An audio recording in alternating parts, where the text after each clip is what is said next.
निषेधुः यस्तन्न वेद किमृचा करिष्यति तद्विदुस्त इमे समासते सहना भवतु सहनौ भुनक्तु सह वीर्यं करवावहै तेजस्विनावधीतमस्तु मा विद्विषावहै।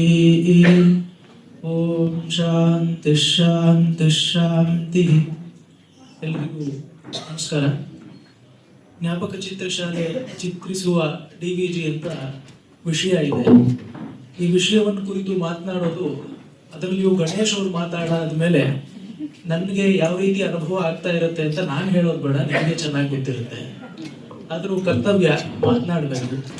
ಈ ವಿಷಯದ ಒಂದು ವಿಲಕ್ಷಣತೆ ಏನು ಅಂತ ಹೇಳಿದ್ರೆ, DVG ಅವರು ಮೊದಲಿಗೆ ತಮ್ಮ ನೆನಪುಗಳನ್ನ ಬರೆಯೋದಕ್ಕೆ ಸಮ್ಮತಿ ಇರಲಿಲ್ಲ ಅವರಿಗೆ. DVG ಅವರು ನನ್ನ ನೆನಪಿನ ಚಿತ್ರಗಳನ್ನ ಬರೆಯೋದು ಬೇಡ, ಬರೆಯೋದು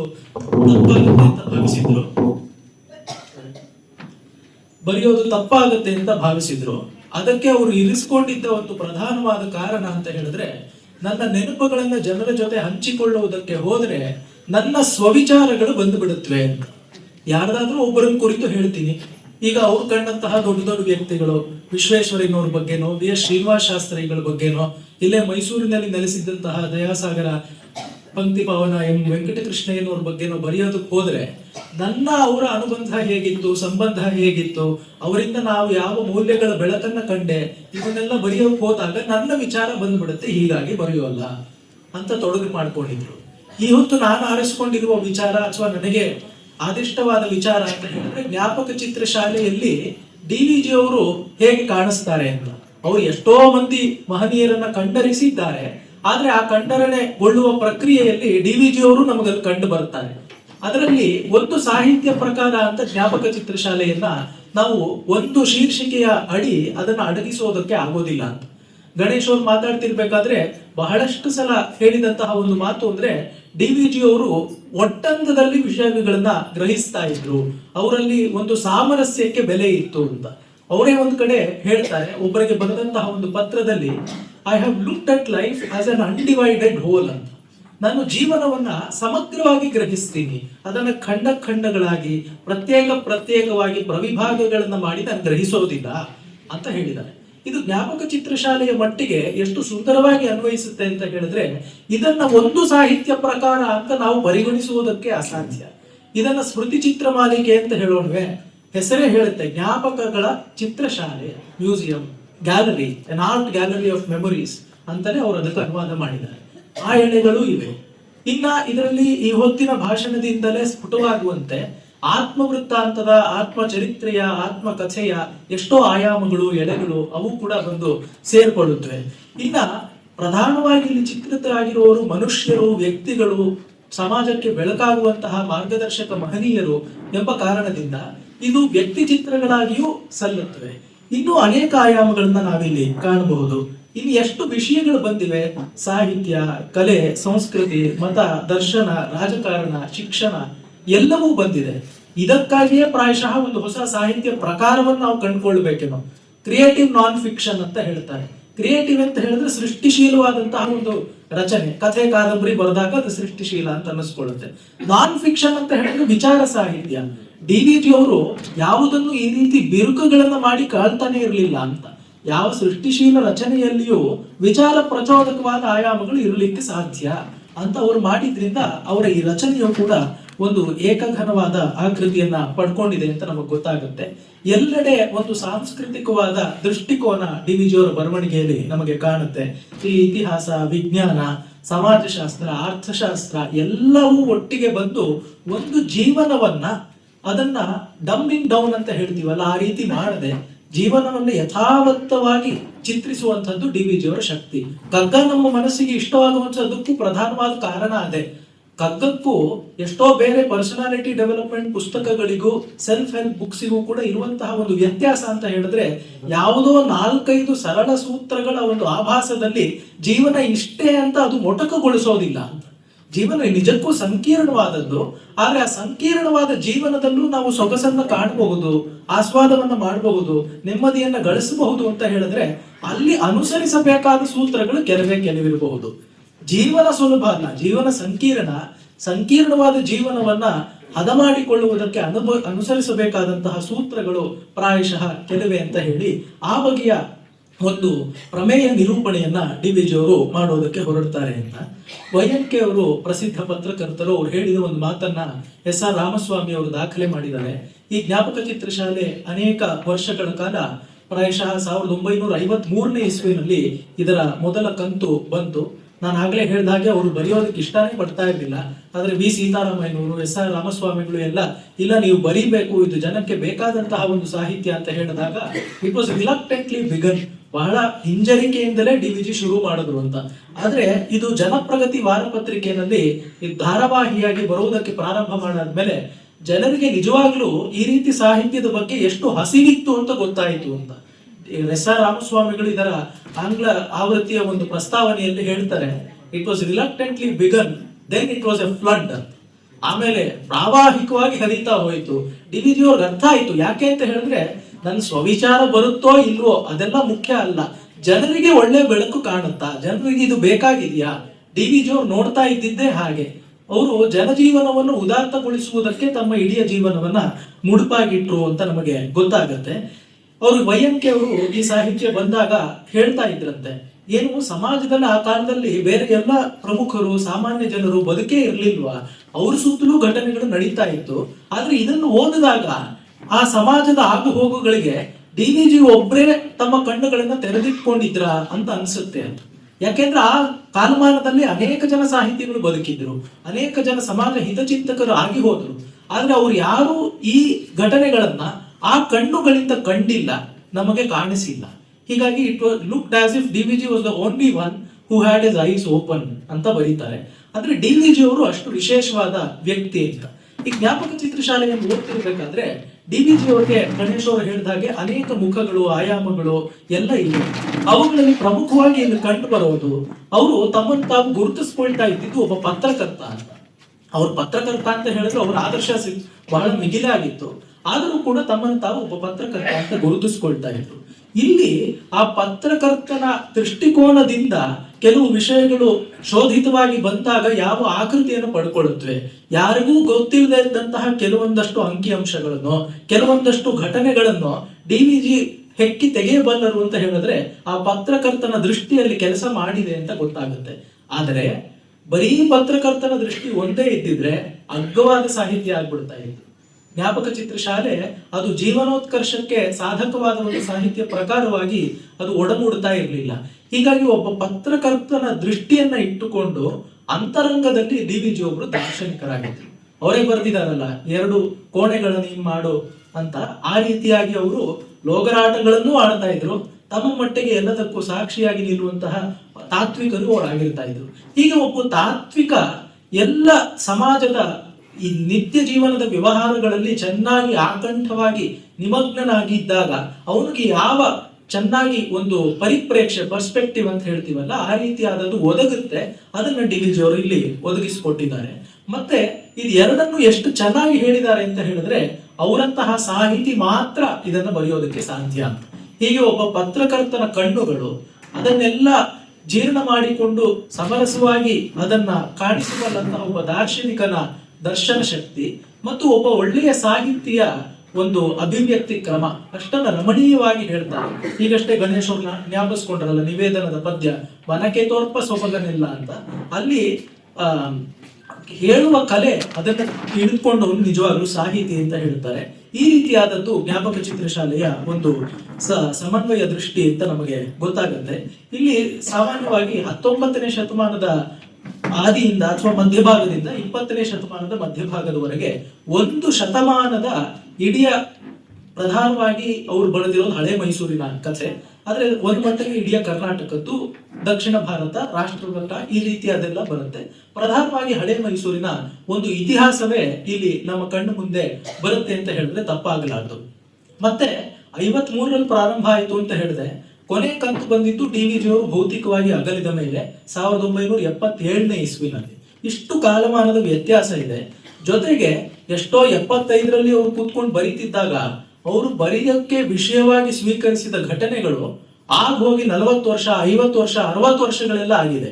ಅವ್ರು ಬರೆದಿರೋದು ನೋಡಿದ್ರೆ ಈ ದಿಕ್ಕಿನಲ್ಲಿ ಇವ್ರ ಮನೆ ಇತ್ತು, ನಾವೆಲ್ಲೋ ಚಾಮರಾಜಪೇಟೆಯ 3ನೇ ಬೀದಿನಲ್ಲಿ ನಡ್ಕೊಂಡು ಹೋಗ್ತಿರ್ಬೇಕಾದ್ರೆ ದಕ್ಷಿಣಾಭಿಮುಖವಾಗಿ ಒಂದು ದೇವಸ್ಥಾನದ ದ್ವಾರವಿದೆ, ಅದರ ಪಕ್ಕ ಈ ರೀತಿ ಒಂದು ಹೋಟೆಲ್ ಇದೆ, ಆ ಹೋಟೆಲ್ ಪಕ್ಕ ವಾಸ ಆಗಿದ್ದವ್ರು ಇಂತಹ ಶಾಸ್ತ್ರಿಗಳು ಅಂತ ಹೀಗೆ ಬರೀತಾರೆ.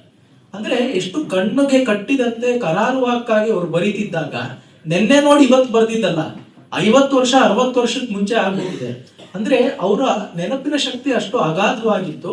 ಹೀಗಾಗಿ ಅಂಥವ್ರು ನೆನಪಿನ ಚಿತ್ರಗಳನ್ನ ಬರೆದಾಗ, ಸ್ಮೃತಿ ಚಿತ್ರಗಳನ್ನ ಬರೆದಾಗ ಅಷ್ಟು ಅಮೂಲ್ಯವಾದ ಸಾಹಿತ್ಯ ಪ್ರಕಾರವಾಗಿದೆ ಅಂತ ನಾವು ಅರ್ಥ ಮಾಡ್ಕೊಳ್ಬಹುದು. ಮತ್ತೆ ಡಿ.ವಿ.ಜಿ ಅವರು ವಿಶಾಲವಾದ ಜನಸಂಪರ್ಕ, ಜೀವನಾನುಭವ ಅವ್ರಿಗಷ್ಟು ವಿಶಾಲವಾಗಿತ್ತು. ರಾಮಸ್ವಾಮಿಗಳೇ ಒಂದು ಮಾತನ್ನು ಹೇಳ್ತಾರೆ, ಅವರ ನೆನಪಿನ ಶಕ್ತಿ ಮತ್ತೆ ಅವರ ಅಂತರಂಗ ಬಹಿರಂಗ ಸಮನ್ವಯ ಇದೆಲ್ಲದಕ್ಕೂ ಮುಖ್ಯ ಕಾರಣ ಏನು ಅಂತ ಹೇಳಿದ್ರೆ ಅವರ ಜನಜೀವನದಲ್ಲಿ ಅಷ್ಟು ಬೆರೆದು ಹೋಗಿದ್ರು. ಈ identified himself with the society at large ಅಂತ ಹೇಳ್ತಾ ಇದ್ರು. ಅಂದ್ರೆ ಯಾವುದೋ ಮಾತಿಗೆ ವೇದಿಕೆಯಿಂದ ನಾವು ಆಡುವಂತಹ ಮಾತು, ನಾವೆಲ್ಲವೂ ಸರ್ವಂ ಕಲ್ವಿದಂ ಬ್ರಹ್ಮ ಅಂತ ಜಪ ಮಾಡ್ಬಿಡ್ಬಹುದು, ನಿಜಕ್ಕೂ ನನಗೂ ಇನ್ನೊಬ್ಬ ವ್ಯಕ್ತಿಗೂ ಇರುವಂಥದ್ದು ಒಂದೇ ಭಾವ ಅಂತ ನಡ್ಕೊಳ್ಳಿಕೆಯಲ್ಲಿ ತೋರಿಸ್ಕೊಳ್ಳೋದಿದೆಯಲ್ಲ, ಅದು ನಿಜವಾಗ್ಲೂ ಮುಖ್ಯ ಅಂತ ಡಿ.ವಿ.ಜಿ ಅವರು ಆ ರೀತಿಯಾದ ಇದ್ದವರು. ಹೀಗಾಗಿಯೇ ಇಲ್ಲಿ ಒಂದು ಗಾರೆ ಕೆಲಸ ಮಾಡುವಂತಹ ಶಿವಪಿಚ್ಚೈ ಮೊದಲಿಯಾರ್ ಅವರು ಬರ್ತಾರೆ, ಮತ್ತೆ ದಿವಾನರಾಗಿದ್ದಂತಹ ವಿಶ್ವೇಶ್ವರಯ್ಯನವರು ಬರ್ತಾರೆ. ಡಿ.ವಿ.ಜಿ ಅವರಂತಹ ವೈದಿಕ ಧರ್ಮ ಸಂಪ್ರದಾಯಸ್ಥರ ಬಗ್ಗೆ ಗೌರವಾದರಗಳನ್ನ ಉಳ್ಳಂತಹ ಸಾಹಿತಿಗಳು ಬರೀತಿದ್ದಿರ್ಬೇಕಾದ್ರೇನೆ ಬಂಟಿ ರಸೂಲ್ ಖಾನ್ ಅಂತ ಒಬ್ಬ ಮುಸಲ್ಮಾನ್ ಮಹನೀಯರು ಬರ್ತಾರೆ. ಇದೇ ರೀತಿ ವಿಶ್ವವಿದ್ಯಾಲಯಗಳಲ್ಲಿ ಓದಿ ಡಾಕ್ಟರೇಟ್ ಪದವಿ ಪಡೆದುಕೊಂಡು ಪ್ರಾಧ್ಯಾಪಕ ಪದವಿಯನ್ನ ಸಾರ್ಥಕಗೊಳಿಸಿದಂತಹ ಅಧ್ಯಾಪಕ ಶ್ರೇಷ್ಠರು ಬರುವಂತೆ ಜನತಾ ವಿಶ್ವವಿದ್ಯಾಲಯದಿಂದಲೇ ಶಿಕ್ಷಿತರಾದಂತಹ ಮಹನೀಯರು ಬರ್ತಾರೆ. ಎಲ್ಲ ಬಗೆಯ ಜನರು ಬರ್ತಾರೆ. ನಾನು ಹೇಳದ್ನಲ್ಲ, ಜೀವನ ಹೇಗಿದೆಯೋ ಅದನ್ನ ಹಾಗೆ ನೋಡಿದ್ರೆ, ಅಂದ್ರೆ ಸಾಹಿತ್ಯ ದೃಷ್ಟಿ, ದಾರ್ಶನಿಕನ ದೃಷ್ಟಿ ಎಲ್ಲ ಇಟ್ಕೊಂಡು ನೋಡಿದ್ರೆ ಯಾವ ರೀತಿ ಕಾಣಿಸುತ್ತೋ ಆ ರೀತಿಯಾಗಿ ಡಿ.ವಿ.ಜಿ ಅವರು ಬರೆದಿದ್ದಾರೆ. ಮತ್ತೆ ಇದನ್ನ ಚಿತ್ರಿಸ್ತಿರ್ಬೇಕಾದ್ರೆ ವ್ಯಕ್ತಿ ಚಿತ್ರವನ್ನೋ ಆತ್ಮವೃತ್ತಾಂತವನ್ನೋ ಒಂದು ಸಮಾಜ ಇತಿಹಾಸವನ್ನು ಬರೆಯೋದಕ್ಕೆ ಹೋದ್ರೆ ಎಷ್ಟೋ ಬಾರಿ ಹೇಳುವ ಕ್ರಮ ಅತ್ಯಂತ ಶುಷ್ಕವಾಗಿ ಬಿಡುತ್ತೆ.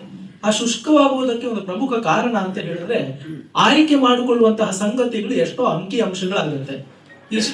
ಈ ಇಸ್ವಿಯಿಂದ ಈ ಇಸ್ವಿಯವರೆಗೆ ಈ ಘಟನೆ ಘಟಿಸಿತು, ಇದ್ರ ಯಾಕೆ ಪ್ರಯೋಜನ ಆಗುತ್ತೆ?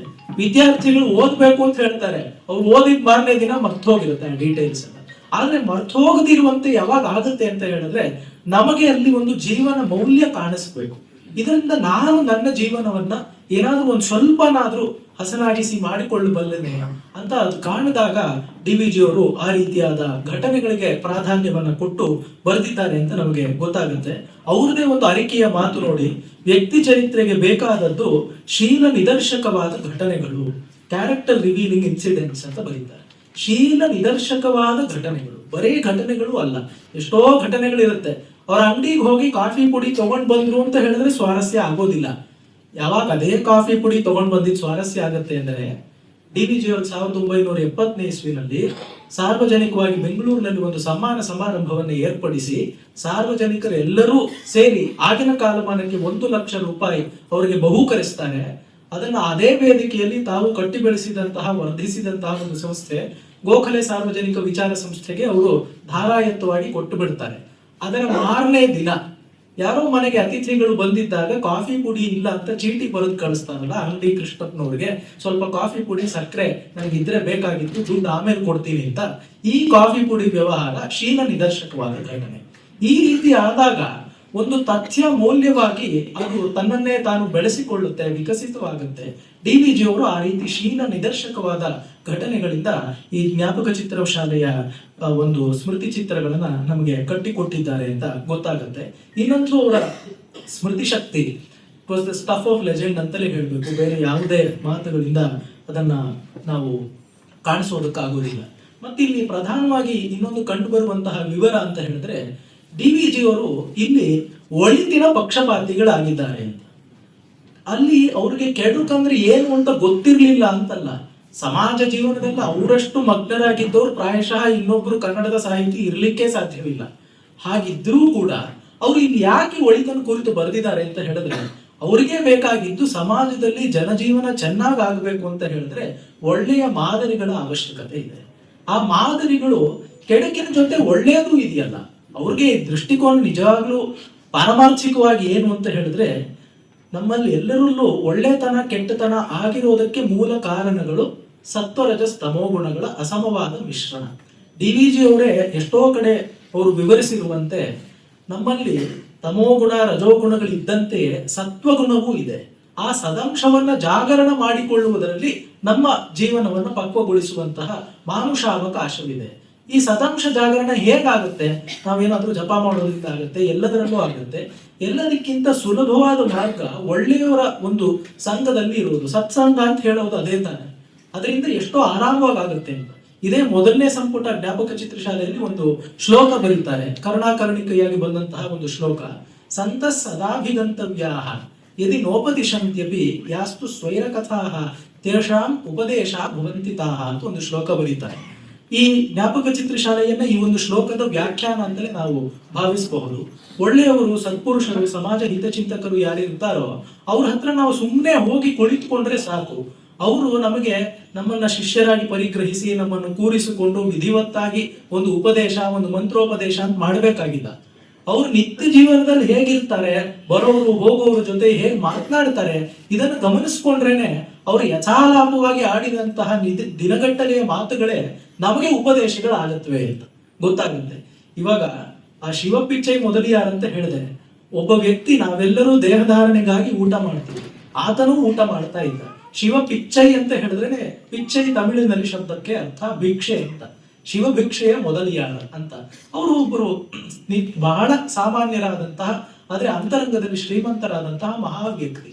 ಅವರು ಊಟ ಮಾಡ್ತಾ ಇದ್ರು. ಅವರು ಕೆಲಸದಲ್ಲಿ ಎಷ್ಟು ನಿಷ್ಕೃಷ್ಟರಾಗಿದ್ರು ಅಂತ ಹೇಳಿದ್ರೆ, ಅವರು ಕೆಲಸಕ್ಕೆ ಗಾರೆ ಕೆಲಸ ಮಾಡ್ತಾ ಇದ್ದವರು.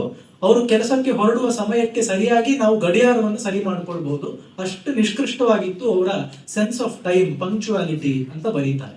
ಹೀಗಿದ್ರೂ ಕೂಡ ಆ ಮನೆ ಕಟ್ಟುವಂತಹ ಸ್ಥಾನದಲ್ಲಿ ಅವ್ರು ಕುಳಿತುಕೊಂಡು ಊಟ ಮಾಡ್ತಾ ಇರ್ಲಿಲ್ಲ. ಡಿ ವಿ ಜಿ ಅವ್ರು, ನಾನು ಪತ್ರಕರ್ತ ಅಂತ ಹೇಳಿದ್ರಲ್ಲ, ಪತ್ರಕರ್ತರ ಕುತೂಹಲ ಇರುತ್ತೆ, ಯಾಕೆ ಹೀಗೆ ಮಾಡ್ತಿದ್ದಾರೆ, ಯಾವುದೋ ಒಂದು ವರ್ತನೆ ನೋಡಿದ ಕೂಡಲೇ ಇದು ಯಾಕೆ ಹೀಗೆ ಮಾಡ್ತಿದ್ದಾರೆ ಅಂತ they try to identify the reason.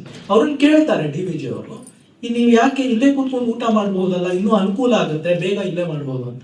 ಅವ್ರು ಉತ್ತರ ಕೊಡುವಂತಹ ರೀತಿ ಹೇಗಿದೆ ಅಂತ ಹೇಳಿದ್ರೆ, ಪಕ್ಕದಲ್ಲಿಯೇ ಶಿವನ ದೇವಾಲಯವಿದೆ, ನಾನು ಅಲ್ಲಿ ಹೋಗಿ ಪ್ರಶಾಂತವಾದ ವಾತಾವರಣ, ಎತ್ತರಕ್ಕೆ ಬೆಳೆದಂತಹ ಒಳ್ಳೆಯ ಮರಗಳಿವೆ, ಒಂದು ಒಳ್ಳೆ ಕೊಳ ಇದೆ, ಎಲ್ಲದಕ್ಕಿಂತ ಹೆಚ್ಚಾಗಿ ದೇವತಾ ಸಾನ್ನಿಧ್ಯವಿದೆ. ಅಲ್ಲಿ ನಾನು ಹೊತ್ತು ಕುಳಿತು ಪ್ರಶಾಂತವಾಗಿ ನೆಮ್ಮದಿಯ ಮನಸ್ಸಿನಿಂದ ಕುಳಿತು ಶಿವ ಭಿಕ್ಷೆಯನ್ನು ಸ್ವೀಕರಿಸಿ ಪ್ರಸಾದವನ್ನು ಸ್ವೀಕರಿಸಿ ಬರ್ತೀನಿ, ಮನಸ್ಸಿಗೆ ಒಂದು ಪ್ರಶಾಂತಿ ಉಂಟಾಗುತ್ತೆ. ಅಂದ್ರೆ ಆ ವ್ಯಕ್ತಿ ಜೀವನದಲ್ಲಿ what he had valued in life, ನಮಗೂ ಕೂಡ ಮಾಡುವುದದು ಊಟವೇ, ಅವ್ರಿಗೂ ಮಾಡ್ತಾ ಇದ್ದಿದ್ದು ಊಟವೇ. ಆದ್ರೆ ಆ ಮಾಡುವ ಕ್ರಿಯೆಗೆ ಚೋದಕವಾಗಿ ಒದಗಿ ಬಂದುವಂತಹ ಮನೋಭಾವ, ಆ ಮನೋಭಾವವನ್ನ ಡಿ ವಿ ಜಿ ಅವರು ಇಲ್ಲಿ ಕಾಣಿಸ್ತಾರೆ. ಅದರಿಂದ ಇಲ್ಲಿ ಒಳಿತು ಕೆಡುಕುಗಳಿಗಿಂತ ಮೀರಿದಂತಹ ಒಂದು ಒಳಿತಿನ ವಿಶ್ವಾಸ, ಆ ಸದಂಶ ಜಾಗರಣಕ್ಕೆ ಬೇಕಾದಂತಹ ಮಾದರಿಗಳು ಇಲ್ಲಿ ಕಾಣಿಸುತ್ತೆ ಅಂತ ನಮಗೆ ಗೊತ್ತಾಗುತ್ತೆ. ಗಣೇಶ್ ಅವ್ರು ಮಾತಾಡ್ತಿರ್ಬೇಕಾದ್ರೆ ಹೇಳಿದ್ರು, ಸಾಹಿತ್ಯ ಜೀವನದಿಂದ ಅದು ಹೆಚ್ಚಾಗಿರಬೇಕು, ಅದು ಲೋಕ ಜೀವನದ ಬಹಳ ಒಂದು ಕ್ಷುದ್ರವಾದ ಅನುಕರಣವಲ್ಲ, ಅನುಕೀರ್ತನೆ ಅಂತ ಭಾರತೀಯ ಪರಂಪರೆ ಹೇಳುತ್ತೆ. ನಮಗೆ ಕಿಟಕಿ ತೆಗೆದ್ರೆ ಸಾಕು ಬೀದಿ ಜಗಳ ಕಾಣುತ್ತೆ, ಅದೇ ನಿಜವಾಗ್ಲೂ ವಾಸ್ತವ. ಅದಕ್ಕಿಂತ ಹೆಚ್ಚಾಗಿ ಸಾಹಿತ್ಯ, ಅದಕ್ಕಿಂತ ಹೆಚ್ಚಾಗಿ ಪ್ರೇರಣೆ. ಡಿ ವಿ ಜಿ ಅವರಿಗೆ ಸಾಹಿತ್ಯ ಕೊಡಬಹುದಾದಂತಹ, ಮಾಡಬಹುದಾದಂತಹ ಪ್ರಯೋಜನಗಳಲ್ಲಿ ಎರಡು, ಒಂದು ಆನಂದ, ಇನ್ನೊಂದು ಸತ್ಪ್ರೇರಣೆ. ಆ ಸತ್ಪ್ರೇರಣೆ ಅಂತ ಅವರೇ ಬಳಸಿರುವಂತಹ ಶಬ್ದ. ಆ ಸತ್ಪ್ರೇರಣೆ ಒದಗುವಂಥದ್ದು ಈ ರೀತಿಯ ಜನರ ಜೀವನದ ಒಂದು ಶಿಕ್ಷಣದಿಂದ ಅಂತ ನಮಗೆ ಗೊತ್ತಾಗುತ್ತೆ. ಈ ರೀತಿಯಾಗಿ ನಾವು ಜ್ಞಾಪಕ ಚಿತ್ರಶಾಲೆಯನ್ನ ಅರ್ಥ ಮಾಡಿಕೊಳ್ಬೇಕು. ಇದಕ್ಕೆ ಒಂದು ಉದಾಹರಣೆಯನ್ನ ಕೊಟ್ಟು ನಾನು ಮುಂದಕ್ಕೆ ಹೋಗ್ತೇನೆ. ಜ್ಞಾಪಕ ಚಿತ್ರಶಾಲೆಯನ್ನ ಅರ್ಥೈಸಿಕೊಳ್ಳುವುದಕ್ಕೆ ಒಂದು ಸಣ್ಣ ಸೂತ್ರದ ರೀತಿಯಲ್ಲಿ ಅಂದ್ರೆ, ಎಲ್ಲರಿಗೂ ಮಂಕುತಿಮ್ಮನ ಕಗ್ಗ ಗೊತ್ತು.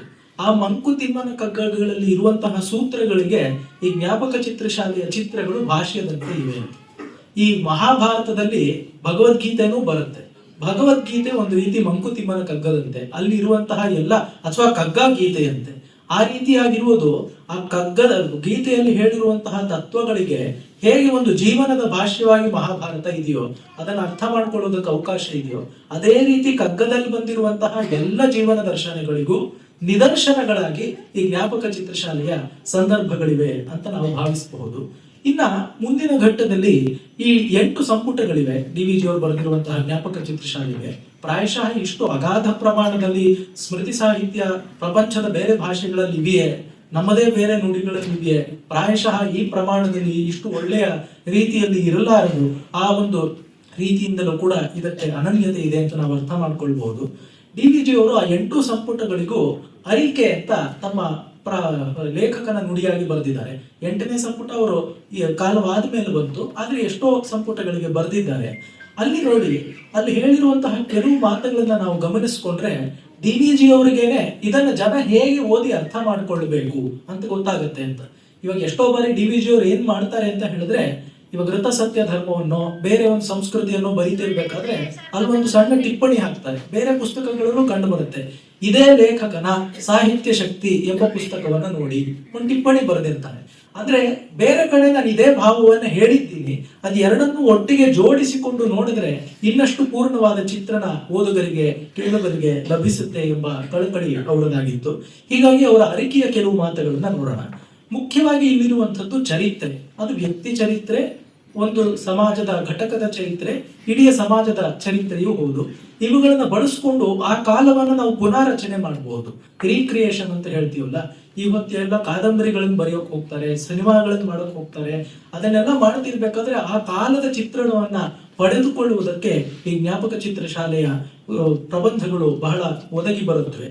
ಇಲ್ಲಿ ಅವರು ಹೇಳ್ತಾರೆ ನೋಡಿ, ಒಂದು ವಾಕ್ಯ ಎಷ್ಟು ಚೆನ್ನಾಗಿದೆ. ಅವರ ಭಾಷೆಗೂ ಇದು ನಿದರ್ಶನವಾಗಿದೆ.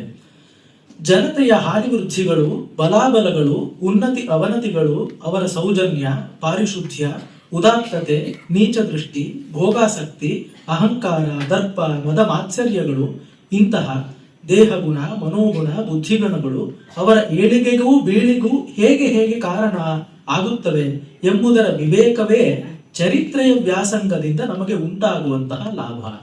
ಮುಂದಿನ ವಾಕ್ಯ ನೋಡಿ, ಅನುಭವ ಪರೀಕ್ಷೆಯ ಮೂಲಕ ಉತ್ಪನ್ನವಾಗುವ ಯುಕ್ತಾಯುಕ್ತ ವಿವೇಕವು ನಮ್ಮ ಮುಂದಿನ ಪ್ರಯಾಣಕ್ಕೆ ಕೈದೀವಿಗೆ ಆಗಬಲ್ಲದು. ಅನುಭವ ಪರೀಕ್ಷೆಯ ಮೂಲಕ ಉತ್ಪನ್ನವಾಗುವ ಯುಕ್ತಾಯುಕ್ತ ವಿವೇಕ, ಇದಕ್ಕಿಂತ ಹೆಚ್ಚಾಗಿ ಯಾರೂ ಏನು ಹೇಳೋದಕ್ಕೆ ಸಾಧ್ಯವೇ ಇಲ್ಲ. ಯಾವುದಾದ್ರೂ ಒಂದು ಘಟನೆ ಆಯಿತು ಅಂತ ಹೇಳಿದ್ರೆ ನಮ್ಮನ್ನ ನಾವು ಅದಕ್ಕೆ ತೆರೆದುಕೊಂಡ್ರೆ ನಮಗೊಂದು ಅನುಭವ ಅಂತ ಆಗುತ್ತೆ. ಆ ಅನುಭವವನ್ನ ನಾವು ಪರೀಕ್ಷಿಸಿಕೊಳ್ಳಬೇಕು. ಅವರು GP ರಾಜರತ್ನಂ ಅವರ ಜೊತೆ ಮಾಡಿದಂತಹ ಸಂದರ್ಶನದಲ್ಲೂ ಇದೇ ಹೇಳ್ತಾರೆ. ಎಷ್ಟೋ ವಿಷಯಗಳನ್ನ ನಮಗೆ ಸತ್ಯ ಅಂತ ತಿಳಿಸ್ತಾರೆ, ನಾವು ಅದನ್ನ ಶೋಧಿಸಬೇಕು ಅಂತ ಇದೇ ಮಾತುಗಳಲ್ಲಿ ಹೇಳ್ತಾರೆ. ಅದೇ ರೀತಿ ನಮಗೆ ಅನುಭವಗಳಾಗತ್ವೆ.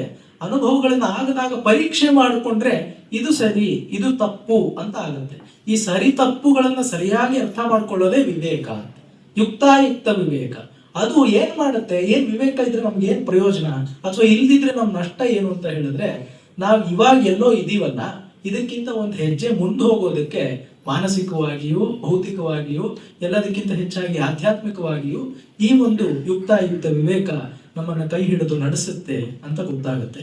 ಇನ್ನೂ ಒಂದು ಮಾತನ್ನ ಹೇಳ್ತಾರೆ ಅವರು, ಇಲ್ಲಿರುವಂತಹ ಒಳ್ಳೆಯ ವ್ಯಕ್ತಿಗಳು ಅವುಗಳ ಚಾರಿತ್ರ್ಯ ಹೇಗಿರಬೇಕು ಅಂತ ಹೇಳಿದ್ರೆ ಒಂದು ಮಾತನ್ನ ಹೇಳ್ತಾರೆ ನೋಡಿ, ನೆಲದ ಅಂತರಾಳದ ಊಟ ಚಿಲುಮೆಗಳು ಹೇಗೋ ಮನುಷ್ಯ ಸಮಾನ ಜನದಲ್ಲಿ ಸಾಮಾನ್ಯ ಜನವರ್ಗದವರ ಒಳ್ಳೆಯತನ, ಸ್ನೇಹ, ಸೌಹಾರ್ದಗಳು ಸಮಾಜಕ್ಕೆ ಹಾಗೆ ಅಂತ ಬರೀತಾರೆ. ನೆಲದ ಕೆಳಗಡೆ ಎಲ್ಲೋ ಒಂದ್ ಕಡೆ ಆ ವಾಟರ್ ಟೇಬಲ್ ನಲ್ಲಿ ಚಿಲುಮೆ ಇಲ್ಲದೆ ಇದ್ರೆ ನಾವು ಎಷ್ಟು ಆಳ ಬೋರ್ ಹಾಕಿದ್ರು ಸಿಗೋದಿಲ್ಲ ನೀರು. ಬೆಂಗಳೂರಿನಂತ ಮಹಾನಗರಗಳಲ್ಲಿ ನಾವು ಅಷ್ಟು 100 ಅಡಿ ಒಳಕ್ ಹೋದ್ರು, 1000 ಅಡಿ ಒಳಕ್ ಹೋದ್ರು ನೀರೇ ಸಿಗಲಿಲ್ಲ. ಸಮಾಜದಲ್ಲೂ ಅಷ್ಟೇ, ಎಷ್ಟು ಅಗದ್ರೂ ಕೆಡುಕೆ ಸಿಗ್ತಾ ಇದೆ, ರಕ್ತವೇ ಹೊರಗೆ ಬರ್ತಾ ಇದೆ ಅಂತ ಹೇಳಿದ್ರೆ ಒಳ್ಳೆತನದ ಚಿಲುಮೆ ಇಲ್ಲ ಅಂತ. ಇವ್ರು ಯಾರದೋ ಒಳ್ಳೆತನ ಚಿಲುಮೆ 4-6 ಜನ ದುಡ್ಡಿರೋರಲ್ಲಿ, 4-6 ಜನ ಸ್ಥಾನವಂತರಲ್ಲಿ ಇದೆ ಅಂತ ಹೇಳೋದಿಲ್ಲ, ಸಾಮಾನ್ಯ ಜನವರ್ಗದವರ ಅಂತ ಹೇಳ್ತಾರೆ. ಹೀಗಾಗಿ DVG ಅವರ ದೃಷ್ಟಿ ಈ ರೀತಿಯಾದದ್ದು ಅಂತ. ಮತ್ತೆ ಇವರು DVG ಅವರು ಎಷ್ಟು ಸಂಘ ಸಂಸ್ಥೆಗಳನ್ನ ಕಟ್ಟಿ ಬೆಳೆಸಿದ್ರು ಕೂಡ ಅವರು ವ್ಯಕ್ತಿಯ ಒಂದು ಸತ್ವಕ್ಕೆ ಬೆಲೆ ಕೊಡ್ತಾ ಇದ್ರು. ಅಲ್ಲಿ ಹೇಳ್ತಾರೆ ನೋಡಿ, ಬಹುಶಃ ಎಲ್ಲ ಜೀವನ ಕ್ಷೇತ್ರಗಳಲ್ಲಿಯೂ ಮಹಾರ್ಹವಾದದ್ದನ್ನು ಒದಗಿಸತಕ್ಕದ್ದು ವೈಯಕ್ತಿಕ ಸತ್ವ. ಒಬ್ಬಾನೊಬ್ಬ ಸತ್ವವರ ಪ್ರಸಾದಿಯ ಜನಾನುಗ್ರಹ ಬುದ್ಧಿ. ಹೇಗೆ ಬರೆದಿದ್ದಾರೆ ನೋಡಿ, ಒಬ್ಬಾನೊಬ್ಬ ಸತ್ವವರ ಪ್ರಸಾದಿಯ ಜನಾನುಗ್ರಹ ಬುದ್ಧಿ. ಒಬ್ಬ ಸತ್ವವರ ಪ್ರಸಾದಿ ಇರಬಹುದು, ಸತ್ವಗುಣದಿಂದಲೇ ಕೂಡಿರಬಹುದು, ಆದರೆ ಅವನು ತನ್ನಂತೆಯೇ ತಾನು ನಿಶ್ಚಲವಾಗಿ ಮೌನಮೂರ್ತಿಯಾಗಿ ಕುಳಿತು ಬಿಟ್ರೆ ಅವರತ್ತ ತಾವಾಗಿ ಸೆಳೆತೆಯನ್ನ ಬಂದು ಅವರಿಂದ ಶಿಕ್ಷಣವನ್ನ ಪಡೆದುಕೊಳ್ಳುವವರು ಬೆರಳೆಣಿಕೆಯಷ್ಟು ಮಂದಿ ಆಗಿರಬಹುದು. ಆದರೆ ಅವನಿಗೆ ಜನಾನುಗ್ರಹ ಬುದ್ಧಿಯೂ ಇದ್ದರೆ ಲೋಕಾನುಗ್ರಹ ಅವರಿಂದ ಮಿಗಿಲಾಗಿ ಸಾಧಿತವಾಗುತ್ತೆ ಅಂತ ಗೊತ್ತಾಗುತ್ತೆ. ಡಿ ವಿ ಜಿ ಅವರು ಈ ರೀತಿಯಾದ ಜನಾನುಗ್ರಹ ಬುದ್ಧಿಯನ್ನ ಉಳ್ಳವರಾಗಿದ್ದರು ಅಂತ. ಮತ್ತೆ ನಾವು ಮೈಸೂರಿನ ದಿವಾನರುಗಳು ಅಂತ ಇಲ್ಲಿ 5ನೇ ಸಂಪುಟ ಇದೆ, ಅಲ್ಲಿ ನೋಡಿದ್ರೆ ಗೊತ್ತಾಗುತ್ತೆ, ಅವರೇ ಬರ್ಕೊಂಡಿದ್ದಾರೆ. ಸಾಮಾನ್ಯ 5ರಿಂದ 6 ದಿವಾನರು ಅಂದ್ರೆ ಈ ಕಾಲದ ಪರಿಭಾಷೆಯಲ್ಲಿ ಚೀಫ್ ಮಿನಿಸ್ಟರ್ಗೆ ಈಕ್ವಿವೆಲೆಂಟ್ ಆದಂತಹ ಒಂದು ಹುದ್ದೆ. ಅಷ್ಟು 5-6 ದಿವಾನರುಗಳ ನೇರವಾದ ಪರಿಚಯ, ಅಂದ್ರೆ ಇವ್ರು ಹೇಳೋದನ್ನ ಅವ್ರು ಕೇಳಿಕೊಂಡು ರಾಜ್ಯದ ಸ್ಥಿತಿಗತಿಗಳನ್ನ ಮಾರ್ಪಡಿಸುವಷ್ಟು, ರಾಜ್ಯ ಸೂತ್ರಗಳನ್ನ ಬದಲಾಯಿಸುವಷ್ಟು ಇವರ ಉಪದೇಶ ಅಥವಾ ಅವರ ಚಿಂತನೆ ಅಲ್ಲಿ ಸಹಕಾರಕವಾಗ್ತಾ ಇತ್ತು. ಅಷ್ಟು ಹೊಕ್ಕು ಬಳಕೆಯನ್ನ ಅವರು ಹೊಂದಿದ್ರು. ಆದರೂ ಕೂಡ ಅವರು ಈ ಅದರ ಹಿಂದಿನ ಸಂಪುಟ ವೈದಿಕ ಧರ್ಮ ಸಂಪ್ರದಾಯಸ್ಥರಲ್ಲಿ ಬರೆದಿರುವಂತಹ ಒಂದು ಮಾತು ಬರೀ ಆ ಸಾಂಪ್ರದಾಯಿಕರಿಗೆ ಮಾತ್ರ ಅಲ್ಲ, ಡಿ ವಿ ಜಿ ಅವ್ರಿಗೂ ಅನ್ವಯಿಸುತ್ತೆ. ಅವರು ಎಷ್ಟರ ಮಟ್ಟಿಗೆ ದಿವಾನರ ಜೊತೆಗೆ ಅವರು ಒಡನಾಟವನ್ನು ಇಟ್ಟುಕೊಂಡಿದ್ರು ಕೂಡ ಬಡತನದಲ್ಲಿ ಭಾಗ್ಯವಂತಿಕೆಯನ್ನ ಅವರು ಅನುಭವಿಸುತ್ತಿದ್ದರು. ಆ ಸಮಾಜದ ಮುಖ್ಯ ಲಕ್ಷಣವೇ ಹಾಗಾಗಿತ್ತು ಅಂತ ವೈದಿಕ ಧರ್ಮ ಸಂಪ್ರದಾಯಸ್ಥರ ಬಗ್ಗೆ ಬರೀತಾರೆ. ಡಿ ವಿ ಜಿ ಅವರು ಹಾಗೆ ಇದ್ರು. ಆ ಭಾಗ್ಯ ಬ್ಯಾಂಕುಗಳ ಲೆಕ್ಕಕ್ಕೆ ಸಿಕ್ಕುವಂಥದ್ದಲ್ಲ, ಧನ ಕನಕಗಳನ್ನು ಎಣಿಸಲೊಲ್ಲದ್ದು ಆ ಶ್ರೀಮಂತಿಕೆ. ಅದು ಅಂತರಾತ್ಮದ ಶ್ರೀಮಂತಿಕೆ. ಒಳ ಸಂಪತ್ತಿನ ನೆಮ್ಮದಿಯಲ್ಲಿ ಹೊರ ಸಂಪತ್ತಿನ ಕೊರತೆಯನ್ನು ಮರೆತಿದ್ದವರು ಆ ಜನ ಅಂತ ಬರೀತಾರೆ. ಒಳ ಸಂಪತ್ತಿನ ಒಳ ಸಂಪತ್ತು ಅಂತ ಒಂದು ಇದೆ ಅಂತ ಗೊತ್ತಾಗ್ಬೇಕು. ಒಳಗಿರೋದೆಲ್ಲ ಕೆಟ್ಟದೇ ಆಗಿದ್ರೆ ಸಂಪತ್ತು ಹೇಗಾಗತ್ತೆ? ಆಸುರಿ ಸಂಪತ್ತು ಅಂತ ಕರೆದಿದೆ, ಆದ್ರೆ ಆಸುರಿ ಸಂಪತ್ತು ಅಲ್ಲ, ಆಸುರಿ ಪ್ರವೃತ್ತಿ. ಆಸುರಿ ಪ್ರವೃತ್ತಿಯನ್ನು ಸಂಪಾದನೆ ಮಾಡಿಕೊಳ್ಳಬೇಕಾದದ್ದು. ಡಿ ವಿ ಜಿ ಅವರು ಒಳ ಸಂಪತ್ತಿನ ನೆಮ್ಮದಿಯಲ್ಲಿ ಹೊರಗಿನದ್ದನ್ನು ಅವ್ರು ಮರೆತಿದ್ರು ಅಂತ ಗೊತ್ತಾಗತ್ತೆ. ಮತ್ತೆ ಈ ರೀತಿ ಇನ್ನೊಂದು ಬರೀತಾರೆ, ಎಲ್ಲ ಲೌಕಿಕ ವ್ಯಾಪಾರಗಳ ನಡುವೆಯೂ ಒಂದು ಪಾರಮಾರ್ಥಿಕತೆ, ಎಲ್ಲ ಐಹಿಕ ಪ್ರವೃತ್ತಿಗಳಲ್ಲಿಯೂ ಒಂದು ಮನಃಶಾಂತಿಯ ಬಯಕೆ, ಎಲ್ಲ ಸಂಸಾರ ಸಂಬಂಧಗಳಲ್ಲಿಯೂ ಒಂದು ಪರಿಶುದ್ಧಿ. ಇವು ಭಾರತೀಯ ಸಂಸ್ಕೃತಿಯ ಮುಖ್ಯ ಲಕ್ಷಣಗಳು. ಅಂತರಾತ್ಮ ಹಿತದೃಷ್ಟಿ, ನಿರುಪಾಧಿಕತೆ, ಶುಚಿತೆ ಅಂತ 3 ಶಬ್ದಗಳನ್ನು ಕೊಟ್ಟು ಬಿಡ್ತಾರೆ. ನಾನು ಮುಂದೆ ಉದಾಹರಣೆಗಳನ್ನ ಕೊಡ್ತಾ ಹೋಗ್ತೀನಿ. ಎಲ್ಲ ಉದಾಹರಣೆಗಳನ್ನು ಈ 3 ಶಬ್ದಗಳ ಬೆಳಕಿನಲ್ಲಿ ನಾವು ಸೊಗಸಾಗಿ ಅರ್ಥ ಮಾಡ್ಕೊಳ್ಬಹುದು. ಅಲ್ಲಿ ಒಂದು ಅಂತರಾತ್ಮ ಹಿತದೃಷ್ಟಿ ಇರುತ್ತೆ, ಒಂದು ನಿರುಪಾಧಿಕತೆ ಇರುತ್ತೆ. ಯಾವುದೋ ಕಟ್ಟುಕಟ್ಟಲೆಗಳಿಗೆ ನಾವು ಸಿಲುಕಿದ್ದರೂ ಕೂಡ ಅಲ್ಲಿ ನಾನು ಯಾರಿಗೂ ಪಾರಮಾರ್ಥಿಕವಾಗಿ ಉತ್ತರದಾಯಿ ಅಲ್ಲ ಎಂಬ ಒಂದು ಭಾವ ಇರುತ್ತೆ. ಆದ್ರೆ ಕೈಗೆ ತೆಗೆದುಕೊಂಡ ಕೆಲಸವನ್ನ ಸೊಗಸಾಗಿ ಪಾರಗಾಣಿಸುವಂತಹ ಒಂದು ಶಕ್ತಿ ಸಾಮರ್ಥ್ಯವೂ ಇರುತ್ತೆ, ಅದು ನಿರುಪಾಧಿಕತೆ. ಮತ್ತೊಂದು ಶುಚಿತೆ, ಆಲೋಚನೆ, ಮಾತು, ಕ್ರಿಯೆ ಎಲ್ಲದರಲ್ಲಿಯೂ ಮನೋವಾಕ್ಕಾಯಗಳ ಶುಚಿತೆ ಅದು ಇರುತ್ತೆ ಅಂತ ನಮಗೆ ಗೊತ್ತಾಗುತ್ತೆ. ಡಿ ವಿ ಜಿ ಅವರ ಮನೋಧರ್ಮ ಹೇಗಿತ್ತು ಅಂತ ತಿಳಿಸಿಕೊಡುವುದಕ್ಕೆ ಇಲ್ಲೇ ಬರುವಂತಹ 4 ಘಟನೆಗಳನ್ನ ನಿಮ್ಮ ಮುಂದೆ ಇಡ್ತೀನಿ ನೋಡಿ. ಅವರು ಯಾವುದಕ್ಕೂ ಕೂಡ ತಾನು ಒಂದು ನ್ಯಾಯ ತೀರ್ಮಾನವನ್ನು ಹೇಳಿಬಿಡ್ತೀನಿ ಅಂತ ಆ ಒಂದು ಉತ್ಸುಕತೆಯಿಂದ ಹೋಗ್ತಾ ಇರಲಿಲ್ಲ.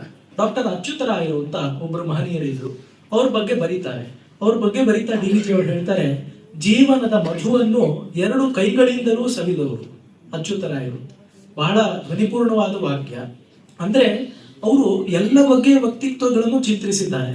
ಅವರ ರಸಿಕತೆ ಅಥವಾ ಅವರ ಜೀವನದ ಒಂದು ನಡೆಸುವಂತಹ ರೀತಿ ಕೆಲವೊಮ್ಮೆ ಜನರದ ಒಂದು ದೃಷ್ಟಿಯಲ್ಲಿ ಎಲ್ಲೆಯನ್ನ ಮೀರುತ್ತಿದೆ ಅಂತ ಕೆಲವರು ಟೀಕಿಸ್ತಾ ಇದ್ರಂತೆ.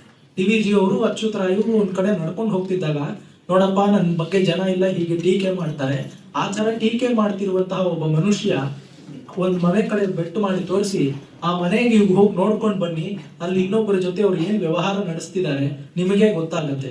ಡಿ ವಿ ಜಿ ಅವರು ಅದಕ್ಕೆ ಉತ್ತರವಾಗಿ ಹೇಳುವಂತಹ ಮಾತು ಅವರ ವ್ಯಕ್ತಿತ್ವವನ್ನೇ ತೋರಿಸುತ್ತೆ. ನನಗೆ ಅಂಥ ರುಜುವಾತೇನು ಬೇಕಾಗಿಲ್ಲ, ಪುಣ್ಯ ಪಾಪ ವಿಮರ್ಶೆಗೆ ನಾನು ಹೋಗತಕ್ಕವನೇ ಅಲ್ಲ.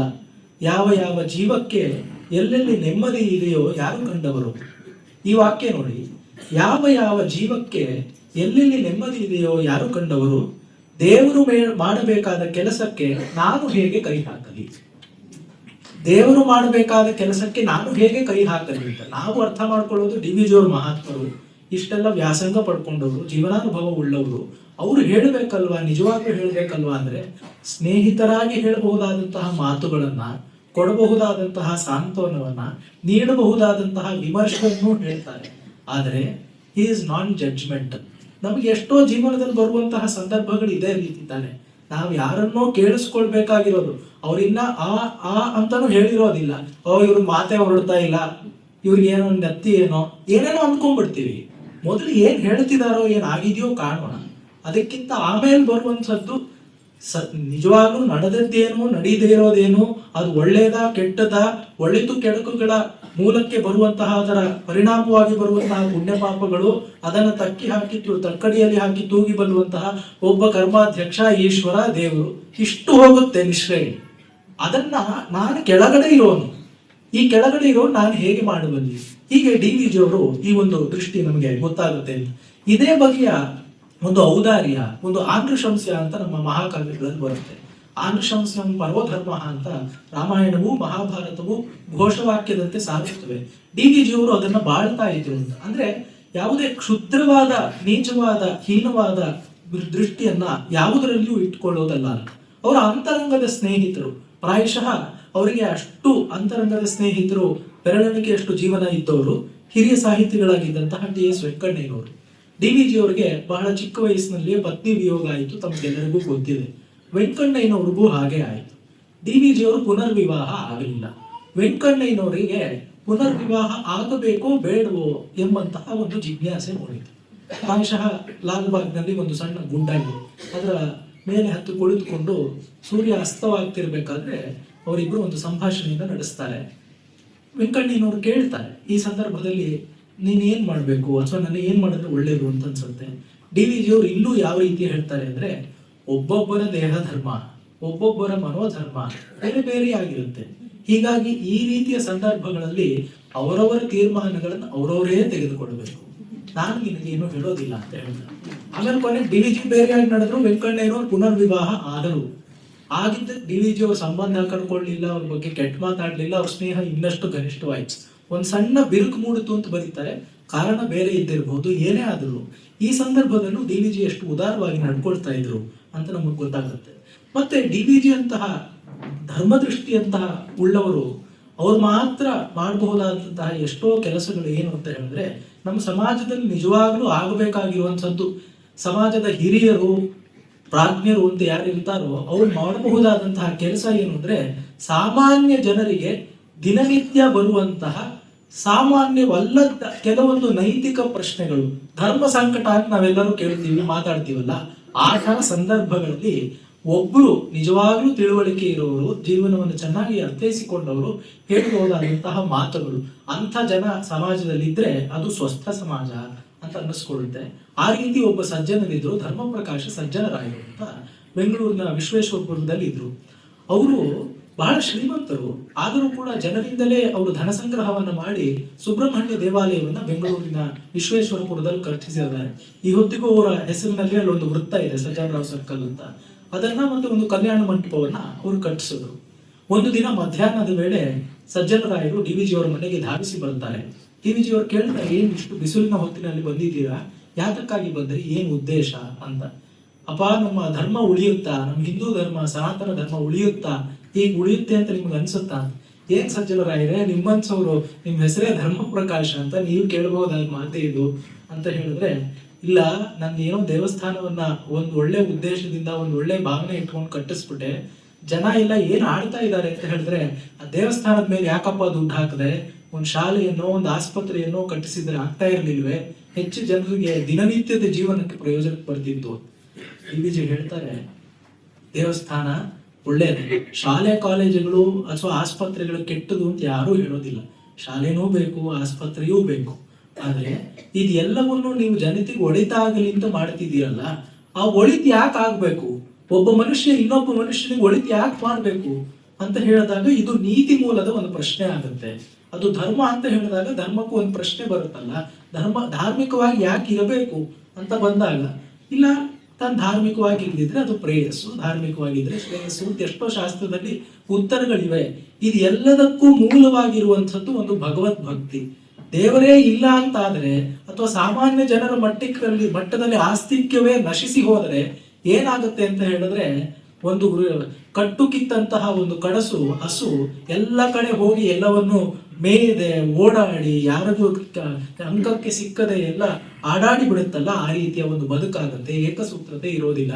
ಹೀಗಾಗಿ ನೀವು ಎಲ್ಲ ಜನರಿಗೂ ಬೇಕಾಗುವಂತಹ ಆ ಒಳಿತಿಗೂ ಕೂಡ ಕಾರಣವಾದ ಭಗವದ್ ಭಕ್ತಿ, ಒಳಿತನ್ನು ಎಲ್ಲ ಜನರೂ ಕೂಡ ನಶಿಸಿ ಹೋದರೂ ಮತ್ತೆ ಆ ಒಳಿತಿನ ವಿಶ್ವಾಸವನ್ನ ಮೂಡಿಸಬಹುದಾದಂಥದ್ದು ಈ ಭಗವಂತನ ಪರಿಕಲ್ಪನೆ. ಆ ಕೆಲಸವನ್ನ ನೀವು ಮಾಡಿದ್ದೀರೋ ತಪ್ಪಲ್ಲ ಅಂತ ಹೇಳಿ ಅವರಿಗೆ ಧೈರ್ಯವನ್ನ ತುಂಬುತ್ತಾರೆ. ಅಂದ್ರೆ ನೋಡಿ, ಧರ್ಮ ಪ್ರಕಾಶ ಸಜ್ಜನರಾಯರು ಎಂಬಂತಹ ಸಮಾಜದಲ್ಲಿ ಲಬ್ಧ ಪ್ರತಿಷ್ಠರಾದಂತಹ ಸಾಕಷ್ಟು ಸಂಪಾದನೆಯೂ ಮಾಡಿದಂತಹ ಒಬ್ಬರು ಮಹನೀಯರು. ಅವರು ಒಳ್ಳೆ ಕೆಲಸವನ್ನ ಮಾಡಿ ಸ್ವಯಂ ಅನುಷ್ಠಿಸಿ ಅವರು ತಮ್ಮ ಅಂತರಂಗಕ್ಕೆ ಒಂದು ಪರಿಪಾಕವನ್ನು ತಂದುಕೊಂಡಿದ್ರು. ಹೀಗಿದ್ರೂ ಕೂಡ ಅಂಥವರಿಗೂ ಕೆಲವೊಮ್ಮೆ ಈ ಧರ್ಮಕರ್ಮ ಸಂಮೂಢತೆ ಉಂಟಾಗುತ್ತೆ. ಆಗ ಬಂದಿದ್ದು ಭಗವದ್ಗೀತೆ ಯಾಕೆ ಬಂದಿದ್ದು ಪ್ರಶ್ನೆ ಬಂದಿದ್ದು ಅರ್ಜುನನಿಗೆ. ಅರ್ಜುನ ಏನ್ ಸಾಮಾನ್ಯದವನ, ಎಷ್ಟು ಯುದ್ಧಗಳನ್ನು ಮಾಡಿದ್ದ, ಆ ಸಂದರ್ಭದಲ್ಲಿ ಬರುವಂತಹದ್ದು ಒಂದು ಪ್ರಶ್ನೆ. ಆ ಪ್ರಶ್ನೆಯ ನಿಜಕ್ಕೂ ಉತ್ತರ ಕೊಡಬಲ್ಲಂತಹ ಸಾಮರ್ಥ್ಯ ಇದ್ದವರಾದ್ರೆ ಆ ತರ DVG ಅವರಿದ್ರು. ಇದರ ಮೂಲಕ ಇವಾಗ ನಾನು ಏನು ಹೇಳಕ್ ಹೊರಟಿದ್ದೀನಿ ಅಂದ್ರೆ, ಜ್ಞಾಪಕ ಚಿತ್ರಶಾಲೆಯೇ ಇರ್ಲಿಲ್ಲ ಅಂತ ಅಂದ್ಕೊಳ್ಳಿ. DVG ತಮ್ಮ ಬಗ್ಗೆ ಬಂದಾಗ ಅವ್ರು ಬೇರೆಯವ್ರ ಬಗ್ಗೆನೇ ಹೇಳ್ತಾ ಇದ್ರು, ತಮ್ಮ ಬಗ್ಗೆ ಹೇಳ್ತಾನೆ ಇರ್ಲಿಲ್ಲ. ಅವ್ರು ಬೇರೆ ತನ್ನ ಆತ್ಮಕಥೆ, my life is my message ಅಂತೆಲ್ಲ ಘೋಷಣೆ ಮಾಡ್ಕೊಂಡವ್ರಲ್ಲ. ಹೀಗಿದ್ದಾಗ ಅವ್ರ ಆತ್ಮಕಥೆಯೂ ಬರಿತಾ ಇರ್ಲಿಲ್ಲ. ಅವ್ರ ಒಡನಾಡಿಗಳಿಗೆ ಎಷ್ಟು ಗೊತ್ತಿತ್ತೋ ಅಷ್ಟು ಅವರು ದಾಖಲೆ ಮಾಡದೆ ಹೋಗ್ದಿದ್ರೆ ಈ ಸಂದರ್ಭ ನಮಗೆ ಹೇಗೆ ಕಾಣಿಸ್ತಾ ಇತ್ತು. ಡಾಕ್ಟರ್ ಅಚ್ಯುತರಾಯರ ಜೀವನದ ಬಗ್ಗೆ ಬರೀತಿರ್ಬೇಕಾದ್ರೆ ಅವರ ಶೀಲ ನಿದರ್ಶಕವಾದ ಒಂದು ಘಟನೆಯಾಗಿ ಈ ಸುಬ್ರಹ್ಮಣ್ಯ ದೇವತಾಲಯದ ಪ್ರತಿಷ್ಠಾಪನೆಯನ್ನು ಕುರಿತು DVG ಹೇಳ್ತಿರ್ಬೇಕಾದ್ರೆ ನಮಗೆ DVG ಎಷ್ಟು ಚೆನ್ನಾಗಿ ಕಾಣಿಸ್ತಾ ಇದ್ದಾರೆ. ಮತ್ತೆ ನೀವು ಈ ಸಂದರ್ಭವನ್ನ ನೋಡಿದಾಗ DVG ಮುಂದೆ ಬರೋದಿಲ್ಲ. ಅವರ ಒಂದು ಅಸಾಧಾರಣವಾದ ಅನೂಹ್ಯ ಸಾಧಾರಣವಾದಂತಹ ಒಂದು ಹದ ಏನು ಅಂತ ಹೇಳಿದ್ರೆ, ತಾವು ಕೊಡಬಹುದಾದಂತಹ ಎಲ್ಲ ದಾರ್ಶನಿಕವಾದಂತಹ ಬೆಳಕನ್ನು ಕೊಟ್ಟು ಕೂಡ ತಾವು ಹಿಂದೆ ನಿಲ್ತಾರೆ. ಇದು ಮಹಾಶಕ್ತಿ. ಯಾರಿಗೆ ಸಾಧ್ಯವಾಗುತ್ತೆ?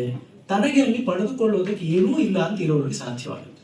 ತಾನು ನಿಸ್ಪೃಹನಾಗಿದ್ರೆ, ಒಳಗೆ ತುಂಬಿಕೊಂಡು ನಿಸ್ಪೃಹನಾಗಿದ್ರೆ, ತನ್ನ ಒಳಗೆ ತುಂಬಿಕೊಂಡ ಸರ್ವಸ್ವವನ್ನು ಲೋಕಕ್ಕಾಗಿ ವಿನಿಯೋಗ ಮಾಡಬಲ್ಲ ಅಂತ ಗೊತ್ತಾಗುತ್ತೆ. ಇದೇ ಬಗ್ಗೆ ಒಂದು ಸಾಂತ್ವನವನ್ನ ಅವರು ಇನ್ನೊಂದು ರೀತಿಯ ಒಂದು ಮಹಿಳೆಗೆ ಕೊಟ್ಟಿದ್ದಾರೆ. ಬೆಂಗಳೂರು ನಾಗರತ್ನಂನವರು ಅಂತ ಮಹಾಗಾಯಕರು, ಮಹಾನರ್ತಕರು, ಮಹಾತ್ಯಾಗಿ ಇದ್ರು. ತ್ಯಾಗರಾಜ ಸ್ವಾಮಿಗಳ ಒಂದು ಸನ್ನಿಧಿಯನ್ನ ಅವರು ಪ್ರತಿಷ್ಠಾಪನೆ ಮಾಡಿ ಚಿರಸ್ಥಾಯಿಯಾದ ಯಶೋಭಾಜನರಾಗಿರುವಂಥವ್ರು ಬೆಂಗಳೂರು ನಾಗರತ್ನಂನವರು. ಅವರು ತಮ್ಮ ಜೀವನದ ಸಂಧ್ಯೆಯಲ್ಲಿ ಬಹಳ ಬಳಲಿ ಅವರು ರುಗ್ನಶೈಯಲ್ಲಿ ಮಲಗಿದ್ದಾಗ ಅವ್ರು ಹೇಳ್ತಾರೆ, DVG ಅವರನ್ನು ಕಾಣೋದಕ್ಕೆ ಹೋಗಿರ್ತಾರೆ. ಹಾಗೂ ಅವರು ಕುಳಿತನಲ್ಲಿಯೇ ಚುಟುಕಿನಲ್ಲಿ ಬಹಳ ಸೊಗಸಾಗಿ ವಾಕ್ಯಾರ್ಥಾಭಿನಯ ಮಾಡಿ ತೋರಿಸಿದ್ರು. ಇದೆಲ್ಲ ವಿವರಗಳನ್ನು ಬಂದಾದ ಮೇಲೆ ಅವ್ರು ಹೇಳ್ತಾರೆ, ನೋಡಪ್ಪ, ನನಗೆ ಹುಟ್ಟಾಗಿ ಹೆಸರಿಟ್ಟಿದ್ದು ನಾಗರತ್ನ ಅಂತ, ಆಮೇಲೆ ಆಗಿದ್ದು ಭೋಗರತ್ನ, ಈಗಾಗಿರುವುದು ರೋಗರತ್ನ ಅಂತ ಹೇಳಿ ಪಾಪ ಆಕೆ ಬಹಳ ಬೇಸರ ಪಟ್ಕೊಳ್ತಾರೆ. DVG ಅವರು ಆ ಸಂದರ್ಭದಲ್ಲಿ ಏನ್ ಹೇಳ್ತಾರೆ ಅಂದ್ರೆ, ನೀವು 2 ರತ್ನಗಳನ್ನು ಮರೆತು ಬಿಟ್ರಿ ಅಂತ ಹೇಳ್ತಾರೆ. ಏನದು ಅಂತ ಹೇಳಿದ್ರೆ, ನೀವು ನಿಜವಾಗ್ಲೂ ಆಗಿರುವಂಥದ್ದು ರಾಗರತ್ನ, ಅದಕ್ಕಿಂತ ಹೆಚ್ಚಾಗಿ ತ್ಯಾಗರತ್ನ. ತ್ಯಾಗರಾಜನ ಆಯೋಜನೆಯನ್ನು ಮಾಡಿಸಿದ್ರೆ ನಿಮ್ಮ ಗಾನಸುದ್ದಿಯ ಮೂಲಕ ನೀವು ಎಷ್ಟು ಜನರಿಗೆ ಆನಂದವನ್ನ ತುಂಬಿಕೊಟ್ಟಿದ್ದೀರಿ, ಅದಕ್ಕೆ ನೀವು ರಾಗರತ್ನ. ಆ ತ್ಯಾಗರಾಜನ ಆಲಯದ ಮೂಲಕ ಇನ್ನೂ ಹೆಚ್ಚು ತ್ಯಾಗವನ್ನು ಮಾಡಿದ್ದೀರಿ. ಅವ್ರು ಏನೂ ತಮಗಾಗಿ ಇರಿಸ್ಕೊಳ್ಳದೆ ಲೋಕದ್ದೆಲ್ಲ ತಂದುಕೊಂಡು ಅಲ್ಲಿ ಆಲಯವನ್ನು ಮಾಡಿದ್ರು. ಆ ಕಾಲಕ್ಕೆ ಇವತ್ತಿಗೂ ಪ್ರತಿ ವರ್ಷ ಅಲ್ಲಿ ತ್ಯಾಗರಾಜರ ಆರಾಧನೆ ಅಷ್ಟು ವೈಭವದಿಂದ ನಡೆಯೋದಕ್ಕೆ ಅವ್ರ ಆಲಯ ಮಾಡದಿದ್ರೆ ಸಾಧ್ಯವೇ ಆಗ್ತಾ ಇರಲಿಲ್ಲ. ಅದನ್ನೆಲ್ಲ ಏರ್ಪಾటు ಮಾಡಿದವರು. ಹೀಗೆ ಅಂದ್ರೆ ನೋಡಿ, ಮತ್ತೆ ಬೆಂಗಳೂರು ನಾಗರತ್ನಂನವರು ಸಾಮಾನ್ಯದವರಲ್ಲ. ಅವರ ಕ್ರತುಶಕ್ತಿ ಅಷ್ಟು ಚೆನ್ನಾಗಿತ್ತು. ಆ ಕಾಲದಲ್ಲಿ ಹಿನ್ನೆಲೆಯಿಂದ ಬಂದು ಸಮಾಜದಲ್ಲಿ ಒಳ್ಳೆಯ ಹೆಸರನ್ನ ಗಳಿಸಿ ಈ ರೀತಿ ಎಲ್ಲ ಮಾಡ್ಬೇಕಾದ್ರೆ ಬಹಳ ಕಷ್ಟ ಇತ್ತು. ಹಾಗೆಲ್ಲ ಮಾಡಿಕೊಂಡವರಿಗೂ ಅವರು ರುಗ್ನಶೈಲಿಯಲ್ಲಿ ಮಲಗಿದ್ದಾಗ ಈ ರೀತಿ ಪ್ರಶ್ನೆ ಬರುತ್ತೆ, ಕುಗ್ಗುತನ ಬರುತ್ತೆ ಅಂದಾಗ, ಕುಗ್ಗಿದ್ದಾಗಲೇ ತಾನೇ ನಮಗೆ ಒಂದು ಏರಿನ ಬೆಲೆ ಗೊತ್ತಾಗೋದು. ಆ ಏನೇನೋ ಇದ್ರೆ ಸುಮ್ಮನೆ ತಾತ್ಕಾಲಿಕವಾದ ಹುರಿದುಂಬಿಸುವ ಮಾತಲ್ಲ, ಹುರಿದುಂಬಿಸುವ ಮಾತಿನಲ್ಲಿಯೂ ಪರಮಸತ್ಯವನ್ನ ಹೇಳುವಂಥದ್ದು DVG ಅವರ ಸಾಮರ್ಥ್ಯ. ಈ ರೀತಿ ಅವರು ಮಾಡ್ತಾ ಇದ್ರು ಅಂತ ನಮಗೆ ಗೊತ್ತಾಗುತ್ತೆ. ಮತ್ತೆ ಅವರಿಗೆ ಬಹಳ ಸಾತ್ವಿಕವಾದ ಒಂದು ಆಕ್ರೋಶ ಬಂದ್ಬಿಡುತ್ತೆ. ಏನಪ್ಪಾ ಹೀಗುಂಟೆ ಅಂತೆಲ್ಲ ಹೇಳ್ಬಿಟ್ಟು ಅವ್ರು ಬಹಳವಾಗಿ ಇದಕ್ಕೆ ನಾವು ಏನಾದ್ರೂ ಒಂದು ಮಾಡ್ಲೇಬೇಕು ಅಂತ. DVG ಅವರು ಆ ಸಂದರ್ಭದಲ್ಲಿ ಅವ್ರನ್ನ ಸ್ವಲ್ಪ ಉಪಶಮನ ಮಾಡಿ, ನಿಜವಾಗ್ಲೂ ಏನಾಯ್ತು ನಾವು ಪರೀಕ್ಷಿಸಬೇಕಲ್ವೇ, ನಿಮ್ಗೆ ಯಾರೋ ಒಬ್ಬ ವ್ಯಕ್ತಿ ಹೇಳಿದಾನೆ, ಅವನಿಗೂ ಇನ್ನೊಬ್ಬನಿಗೂ ಆಗದೆ ಇರ್ಬೋದು, ಚಾಡಿ ಮಾತಾಗಿರ್ಬೋದು, 1 ಲೆವೆಲ್ ಆಫ್ ಟ್ರೂತ್. ಇನ್ನೇನಾಗಿರ್ಬೋದು, ಅವ್ರು ಹೊರಗಡೆ ಹೋದ್ರು ಅಂತ ನಿಮಗೆ ಕಾಣಿಸಿದೆ, ಏನಕ್ಕೆ ಹೋದ್ರು ಮತ್ತೆ ಪರೀಕ್ಷೆ ಮಾಡಬೇಕು. ಪರೀಕ್ಷೆ ಮಾಡೋದಕ್ಕೆ ನ್ಯಾಯ ನಿರ್ಣಯಕ್ಕೆ ಸಾಕ್ಷಿಗಳು ಬೇಕು. ಅವ್ರು ಎಲ್ಲೋ ಹೊರಗಡೆ ಹೋಗಿದ್ದಾಗ ಅವ್ರನ್ನ ನೋಡ್ಕೊಂಡ್ ಬರೋದಕ್ಕೆ ಇನ್ನೊಂದು ಸಾಕ್ಷಿ ಎಲ್ಲಿ ತರ್ತೀರ? ಇನ್ನೊಬ್ರು ಅಲ್ಪಸಂಖ್ಯೆಗೆ ಹೋದವ್ರನ್ನ ಕರ್ಕೊಂಡು ಬಂದು ಹೇಳಿಸ್ಬೇಕೆ? ಈ ರೀತಿ ಎಲ್ಲ ಹಾಸ್ಯಾಸ್ಪದವಾದ ಘಟನೆಗಳು ಬಂದ್ಬಿಡುತ್ತೆ. ಹೀಗಾಗಿ ನೀವು ಕ್ಷುದ್ರವಾದ ಕೋಲಾಹಲಗಳಿಗೆಲ್ಲ ಹೋಗಬೇಡಿ ಅಂತ ಹೇಳಿ, ಆ ಸಂದರ್ಭದಲ್ಲೂ ಇಲ್ಲೂ ಕೆಲಸ ಮಾಡಿರೋದು ನಾವೇನ್ ಅನ್ಕೊಳ್ತೀವಿ, ಈ ಲೌಕಿಕ ವಿವೇಕವು ಧರ್ಮದ್ದೇ ಒಂದು ಆಯಾಮ. ಅಲ್ಲಿ ಏನಾದ್ರೂ ಆಗಿದ್ರೆ ಏನು ಧರ್ಮ ಅಂದ್ರೆ ಏನು? ತಾಳಿಸುವ ಬಾಳಿಸುವ ಶಕ್ತಿ, ದಟ್ ವಿಚ್ ಸಸ್ಟೈನ್ಸ್ ಅಂತ ಹೇಳಿದ್ರೆ, ಆ ಸಂದರ್ಭವನ್ನ ತಾಳಿಸುವಂಥದ್ದೇ ಈ ದೃಷ್ಟಿ ಇಲ್ದಿದ್ರೆ ಆ ಪರಿಣಾಮ, ಆ ಒಂದು ಪ್ರಸಂಗ ವಿಕೋಪಕ್ಕೆ ಹೋಗ್ತಾ ಇತ್ತು. ವಿಕೋಪವಾಗದಂತೆ, ನಿಜಕ್ಕೂ ಸತ್ಯಕ್ಕೆ ದೂರವಾಗದಂತೆ ತಾಳಿಸಿರುವಂಥದ್ದು ಇದೇ ಧರ್ಮ ದೃಷ್ಟಿ. ಅದು ಡಿ ವಿ ಜಿ ಅವ್ರಿಗಿತ್ತು ಅಂತ ಗೊತ್ತಾಗುತ್ತೆ. ಇನ್ನೊಂದು ಸಣ್ಣದು ಎನಿಸಬಹುದಾದಂತಹ ಒಂದೊಂದು ಪ್ರಸಂಗ ಕೊನೆಯಲ್ಲಿ ಅದು ಸಂಕೀರ್ಣ ಸ್ಮೃತಿ ಸಂಪುಟದಲ್ಲಿ ಬರುತ್ತೆ. ಅಲ್ಲಿ ಒಂದು ಪ್ರಸಂಗ ಹೇಳ್ತಾರೆ ನೋಡಿ. ಸ್ಮೃತಿ ಸಂಪುಟ ಕೊನೆಯ ಪ್ರಸಂಗ ಆದ್ರೂ ಇದು ನಡೆದಿದ್ದು ಡಿ ವಿ ಜಿ ಅವರ ಆರಂಭಿಕ ಕಾಲದಲ್ಲಿ 1913, 14, 15 ಆ ಕಾಲಮಾನದಲ್ಲಿ.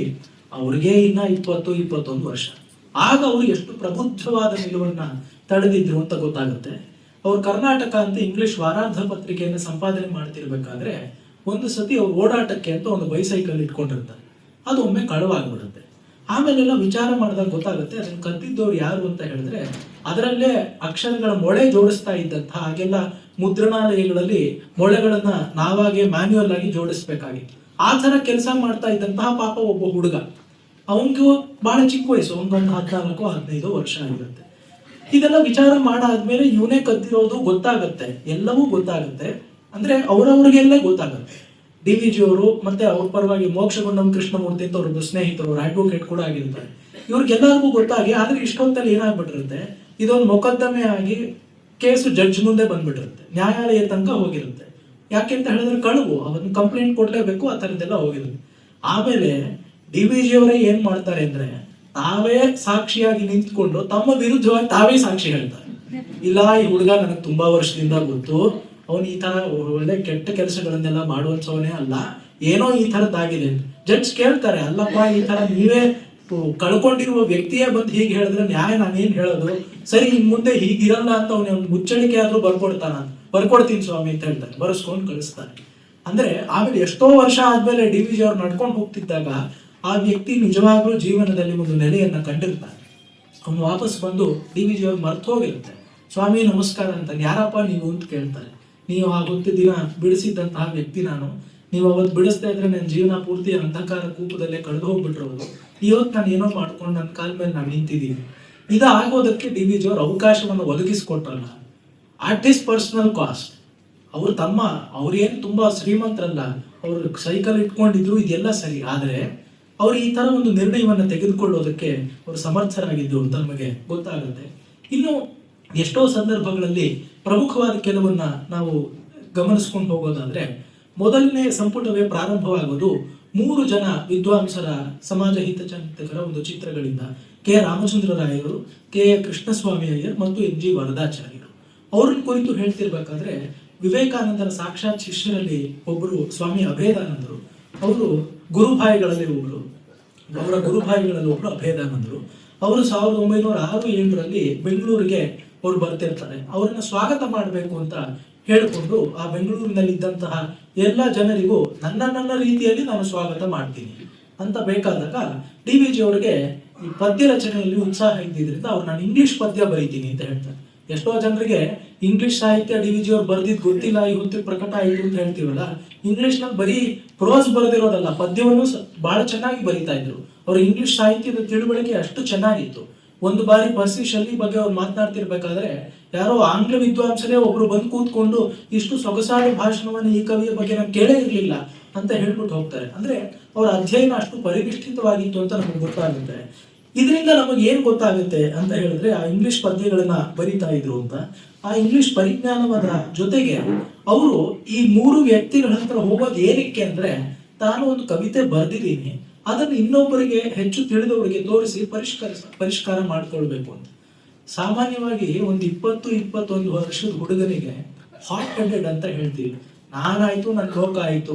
ಇವಾಗ ರಸ್ತೆ ಮೇಲೆ ಹೋಗೋ ಹುಡುಗನ್ ಕೇಳಿ, ಕಾಲೇಜ್ ಓದ್ತಿರೋ ಹುಡುಗನ್ ಕೇಳಿ, ಅಥವಾ ಫೇಸ್ಬುಕ್ ಸುಮ್ಮನೆ ಲಾಗಿನ್ ಮಾಡಿ ನೋಡಿ, ಮೈ ಲೈಫ್ ಮೈ ರೂಲ್ಸ್ ಅಂತ ಹೇಳ್ತಾರೆ.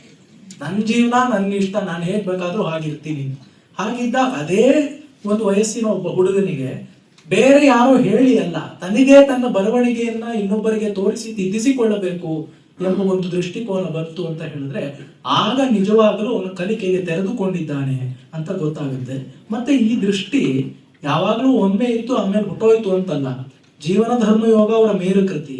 ಅದನ್ನ ಬರೆದಾಗ್ಲೂ ಕೂಡ ಅವರು ಮುನ್ನುಡಿನಲ್ಲಿ ಬರೀತಾರೆ, ವಿದ್ವಾನ್ ಎನ್ ರಂಗನಾಥ ಶರ್ಮರಂತಹ ವಿದ್ವದ್ರಸಿಕರು ಇದನ್ನ ನೋಡಿ ಇದರಲ್ಲಿ ಏನು ದೊಡ್ಡ ಪ್ರಮಾದಗಳು ಇಲ್ಲ ಅಂತ ಪ್ರಮಾಣೀಕರಿಸುವುದರಿಂದ ನನಗೊಂದು ಧೈರ್ಯ ಬಂದಿದೆ ಅಂತ ಬರೀತಾರೆ. ಇದೇ ರೀತಿ ಒಂದು ಸಣ್ಣ ಮಕ್ಕಳಿಗಾಗಿ ಎಲ್ಲೇ ಶ್ರೇಷ್ಠಿಗರಾಯರು ಒಂದು ಲೇಖನ ಬರ್ಕೊಡಿ, ಅಧ್ಯಾತ್ಮ ಅನ್ನೋ ಒಂದು ವಿಚಾರ ಬಹಳ ಗಹನವಾದ ವಿಚಾರ. ಇದನ್ನು ಮಕ್ಕಳಿಗೂ ತಿಳಿಯುವಂತೆ ತಿಳಿಯಾಗಿ ಹೇಳಬಲ್ಲಂತಹ ಶಕ್ತಿ DVG ಅವ್ರಿಗೆ ಮಾತ್ರ ಸಾಧ್ಯ ಇರೋದು ಅಂತ ಅವ್ರು ಕೇಳ್ಕೊಂಡಾಗ ಅವರು ಮೊದಲು ಆಗಲ್ಲ ಅಂತ ಹೇಳಿ ಆಮೇಲೆ ಬರೆದು ಮಾಡಬೇಕಾದ ಕೆಲಸ ಅಂತ ಹೇಳಿ ಶೇಷಗಿರಿರಾಯ್ ಬಂದಾಗ ಇದು ಲೇಖನ ಸಿದ್ಧ ಇದೆ, ಆದ್ರೆ ನಾಳೆ ರಂಗನಾಥ್ ಶರ್ಮರು ಅಂತ ಒಂದು ದೊಡ್ಡ ವಿದ್ವಾಂಸರು ಬರ್ತಾರೆ, ಒಮ್ಮೆ ತೋರಿಸಿ ಹೇಳ್ತೇನೆ. ಮಕ್ಕಳಿಗಾಗಿ ಬರೆದಿರೋ DVG ಆನಗಲ್ ವಿರೂಪಾಕ್ಷ ಶಾಸ್ತ್ರಿಗಳ ಹತ್ರ ಪ್ರಸ್ಥಾನತ್ರಯ ಭಾಷೆ ಪಾಠ ಹೇಳಿಸ್ಕೊಂಡವರು, ಸ್ವಯಂ ಸಂಸ್ಕೃತದಲ್ಲಿ ಒಳ್ಳೆಯ ತಿಳುವಳಿಕೆ ಗತಿ ಇದ್ದವರು, ಮತ್ತೆ ಎಲ್ಲದಕ್ಕಿಂತ ಹೆಚ್ಚಾಗಿ ಸ್ವಯಂ ದಾರ್ಶನಿಕರು. ಅವರು ಬರೆದಿದ್ರು ಇಲ್ಲ, ನಾನಾಗಿ ಬರೆದಿರೋದನ್ನು ಇನ್ನೊಬ್ರು ವಿದ್ವಾಂಸರು ಕಂಡು ಹೇಳಬೇಕು ಅಂತ ಗೊತ್ತಾಗುತ್ತೆ ಅಂತ. ಮತ್ತೆ ಒಂದು ಶೀಲ ನಿದರ್ಶಕವಾದ ಘಟನೆ ಅಂತ ಹೇಳಿದ್ರಲ್ಲ, ಅಲ್ಲಿ ನೋಡಿ ಒಂದು ಕೆ ಕೃಷ್ಣಸ್ವಾಮಿ ಅಯ್ಯರ್ ಅವ್ರ ಬಗ್ಗೆ ಬರೀತಿರ್ಬೇಕಾದ್ರೆ ಒಂದು ರಾತ್ರಿ ಅವರ ಶಿಷ್ಯರು ಒಬ್ರು ಅನಂತ ಶಾಸ್ತ್ರಿಗಳು ಅಂತ, ಅವರು ರಾತ್ರಿ ಒಮ್ಮೆ ತಮ್ಮ ಗುರುಗಳು ಅಯ್ಯರ್ ಅವ್ರ ಮನೆಗೆ ಬಂದು ಅವರಿಗೆ ಎಷ್ಟೋ ದಿವಸದಿಂದ ಯಾಕೋ ಇವತ್ತು ಕೇದಾರ ಗೌಡ ರಾಗದ ಬಗ್ಗೆ ಮನಸ್ಸು ಹೋಗ್ತಿದೆಯಾ ಅಂತ ಹೇಳ್ತಾರೆ. ಅಪ್ಪಣೆ ಆದ್ರೆ ನಾನು ಸಿದ್ಧ ಅಂತ ಹೇಳ್ತಾರೆ ಅನಂತ ಶಾಸ್ತ್ರಿಗಳು. ಅಂದ್ರೆ ಕೇದಾರ ಗೌಡ ಅನಂತ ಶಾಸ್ತ್ರಿಗಳು ಒಳ್ಳೆ ಸಂಗೀತಗಾರರು, ನಾನು ಹಾಡಬಲ್ಲೆ ಅಂತ. ಆಗ ಆ ಹೊತ್ತಿನಲ್ಲಿ 3-4 ಜನ ಇರ್ತಾರಂತೆ. ಒಳಗಡೆ ಹೋಗಿ ಸಂಧ್ಯಾ ವಂದನೆ ಕರೆ ಬಂತು ಅಂತ ಹೇಳ್ತಾರೆ. ಊಟ ಮುಗಿಸ್ಕೊಂಡು ಬಂದು ಆ ಹೊತ್ತು ರಾತ್ರಿ ಸುಮಾರು 8 ಗಂಟೆಯಿಂದ 11 ಗಂಟೆವರೆಗೆ ಬಹಳ ಒಳ್ಳೆಯ ಸಂಗೀತವನ್ನು ನಾವು ಕೇಳಿದ್ವಿ. ಆಗ ಅದನ್ನು ಉಪಸಂಹಾರ ಮಾಡ್ತಾರೆ. ಕೃಷ್ಣಸ್ವಾಮಿ ಅಯ್ಯರವರ ಮನೋಧರ್ಮವನ್ನು DVG ಅವರು ಗುರುತಿಸ್ಕೊಂಡಿದ್ದ ಹಾಗೆ ಅವ್ರು ಕೇಳ್ತಾ ಇದ್ದಿದ್ದು ಕೆಲವೊಂದೇ ರಸಘನವಾದ ರಸಭಾವ ಘನವಾದ ಸಂಗತಿಗಳನ್ನಷ್ಟೇ ಅವರು ಕೇಳೋದಕ್ಕೆ ಇಷ್ಟಪಡ್ತಾ ಇದ್ರು, ರಸಘನಗಳಾದ ಸಂಗತಿಗಳನ್ನೇ ಅಂತ ಬರೀತಾರೆ. ಹಾಗಿದ್ದವರು ಅಯ್ಯೋ ಈ ಹೊತ್ತು ನಿನಗೆ ಇಷ್ಟು ಚೆನ್ನಾಗಿ ಗಂಧರ್ವ ಗಾನವನ್ನು ನಮಗೆ ಶ್ರುತಪಡಿಸಿದೆ, ನಿನಗೆ ಹಾಕೋದಕ್ಕೊಂದು ಹೂವಿನ ಹಾರವನ್ನು ಈ ಅಪರಾತ್ರಿಯಲ್ಲಿ ಇಲ್ಲೋಲ್ಲಪ್ಪ ಅಂತ ಹೇಳಿ ಅವ್ರ ದೇವರ ಮನೆಗೆ ಹೋಗಿ ದೇವತಾ ಮೂರ್ತಿಗೆ ಅರ್ಪಿತವಾಗಿದ್ದಂತಹ ಹೂವನ್ನ, ಆ ನಿರ್ಮಾಲ್ಯ ಪ್ರಸಾದವನ್ನು ತಂದು ಅವರು ಕೊಟ್ರಂತೆ. ಅವರಾದ್ರೂ ಇದಕ್ಕಿಂತ ದೊಡ್ಡ ಅನುಗ್ರಹ ನನಗೆ ಏನಾಗ್ಬೇಕಾಗಿತ್ತು ಅಂತ ಹೇಳ್ತಾರೆ. DVG ಅವ್ರು ನೋಡಿ ಇನ್ನೊಂದು ಬರೀತಾರೆ. ಅದೇ ಸಂದರ್ಭವನ್ನ ಹೇಳ್ತಿರ್ಬೇಕಾದ್ರೆ ಇದು ನಡೆದು 30-40 ವರ್ಷ ಆದ್ಮೇಲೆ ಆಗ ಕೇಳಿದ ಕೇದಾರಗೌಳದ ಆ ಒಂದು ರಾಗ ನಿನಾದ ಈ ಹೊತ್ತು ನನ್ನ ಮನಸ್ಸಿನಲ್ಲಿ ಪ್ರತಿಧ್ವನಿತವಾಗುತ್ತಿದೆ ಅಂತ ಬರೀತಾರೆ. ಈ ಸಂದರ್ಭದಿಂದ DVG ಅವರು ನಮಗೆ ಹೇಗೆ ಕಂಡು ಬರ್ತಾರೆ ಅಂದ್ರೆ, ಒಂದು ಜೀವನದ ಅನುಭವಕ್ಕೆ ಅವರು ಎಷ್ಟು ತೀವ್ರವಾಗಿ ಸ್ಪಂದಿಸ್ತಾ ಇದ್ರು. ನಮ್ಗೆ ಈ ಹೊತ್ತು ಇವಾಗ ಕೇಳಿದ ಭಾಷಣ ಅಲ್ಲಿ ಟೀ ಕುಡಿಯಕ್ಕೆ ಹೋಗಿದ್ದಾಗ ಮರ್ತೋಗ್ಬಿಡುತ್ತೆ. ಏನೋ ಹೇಳಿದ್ರಪ್ಪ ಚೆನ್ನಾಗಿತ್ತು ಅನ್ಸುತ್ತೆ, ಏನೋ ಹೇಳಿದ್ರು ಅಂತ. ಅಂದ್ರೆ ಅಷ್ಟು ಅಮಾರ್ಫಸ್ ಆಗಿರುತ್ತೆ. ತಪ್ಪಲ್ಲ, ಅಂದ್ರೆ ನಾವು ತೊಡಗಿಕೊಳ್ಳುವಂತಹ ರೀತಿ ಅಷ್ಟು ಪೇಲವವಾಗಿರುತ್ತೆ ಅಂತ. ಸಂಸ್ಕೃತದಲ್ಲಿ ಮೇಲ್ಮೇಲ್ ತೇಲೋದಕ್ಕೆ ಉಪರಿಪ್ಲವ ಅಂತ ಹೇಳ್ತಾರೆ, ಮೇಲ್ಮೇಲ್ ತೇಲೋದು. ಆದ್ರೆ DVG ಅವರು ಎಷ್ಟು ಗಾಢವಾಗಿ ಅವರು ತೊಡಗಿಕೊಳ್ತಾ ಇದ್ರು ಅಂತ ಹೇಳಿದ್ರೆ 40 ವರ್ಷ ಆದ್ಮೇಲೆ ಅವರು ಆ ಹೊತ್ತು ಹಾಡಿದಂತಹ ಕೆಲವು ಸಂಗತಿ ಈಗ ಕೇಳಿದಂತೆ ನನ್ನ ಒಳಕಿವಿಯಲ್ಲಿ ಪ್ರತಿಧ್ವನಿತವಾಗ್ತಾ ಇದೆ ಅಂತ ಹೇಳಿದ್ರೆ ಆ ಸಂದರ್ಭದಲ್ಲಿ ಕೇಳುವಾಗ ಎಷ್ಟು ಆಳವಾಗಿ ಕೇಳಿರ್ಬೇಕು. ಇದು DVG. ಇದರ ಜೊತೆಗೆ ಅಷ್ಟು ಕೇಳುವಂತಹ ಒಂದು ಸಂದರ್ಭ ಅಷ್ಟು ತೀವ್ರವಾಗಿ ಕೇಳಿದ್ರೆ ಏನಾಗುತ್ತೆ ಅಂದ್ರೆ ಒಂದ್ ಸ್ವಲ್ಪ ಹೊತ್ತು ಆ ಕೇಳಿದ ಒಂದು ಅನುಭವದಿಂದ ನಾವು ಹೊರಬರೋದಕ್ಕಾಗೋದಿಲ್ಲ, ಆ ಗುಂಪಿನಲ್ಲಿ ಇರ್ತೀವಿ. DVG ಹಾಗಲ್ಲ.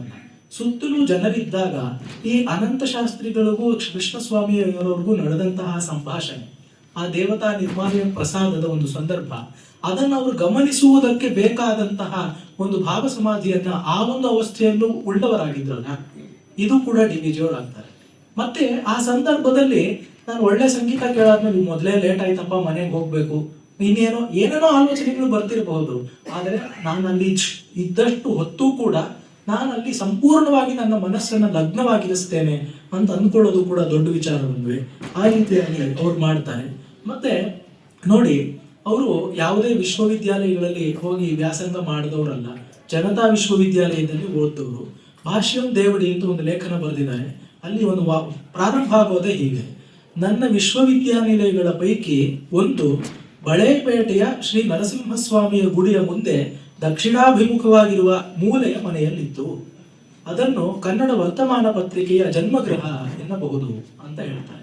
ಅಂದ್ರೆ ನಾನು ಕಲಿಯುವುದಕ್ಕೆ ಒಳ್ಳೆಯ ಮನಸ್ಸು ಉಳ್ಳವನಾಗಿದ್ದೀನಿ ಅಂತ ಹೇಳಿದ್ರೆ ಎಲ್ಲಿಂದಲೂ ಕೂಡ ಅದು ಕಲಿಕೆ ಬರುತ್ತೆ. ಎತ್ರ ಎತ್ರ ಮನೋಯಾತಿ ತತ್ರ ತತ್ರ ಸಮಾಧಯ.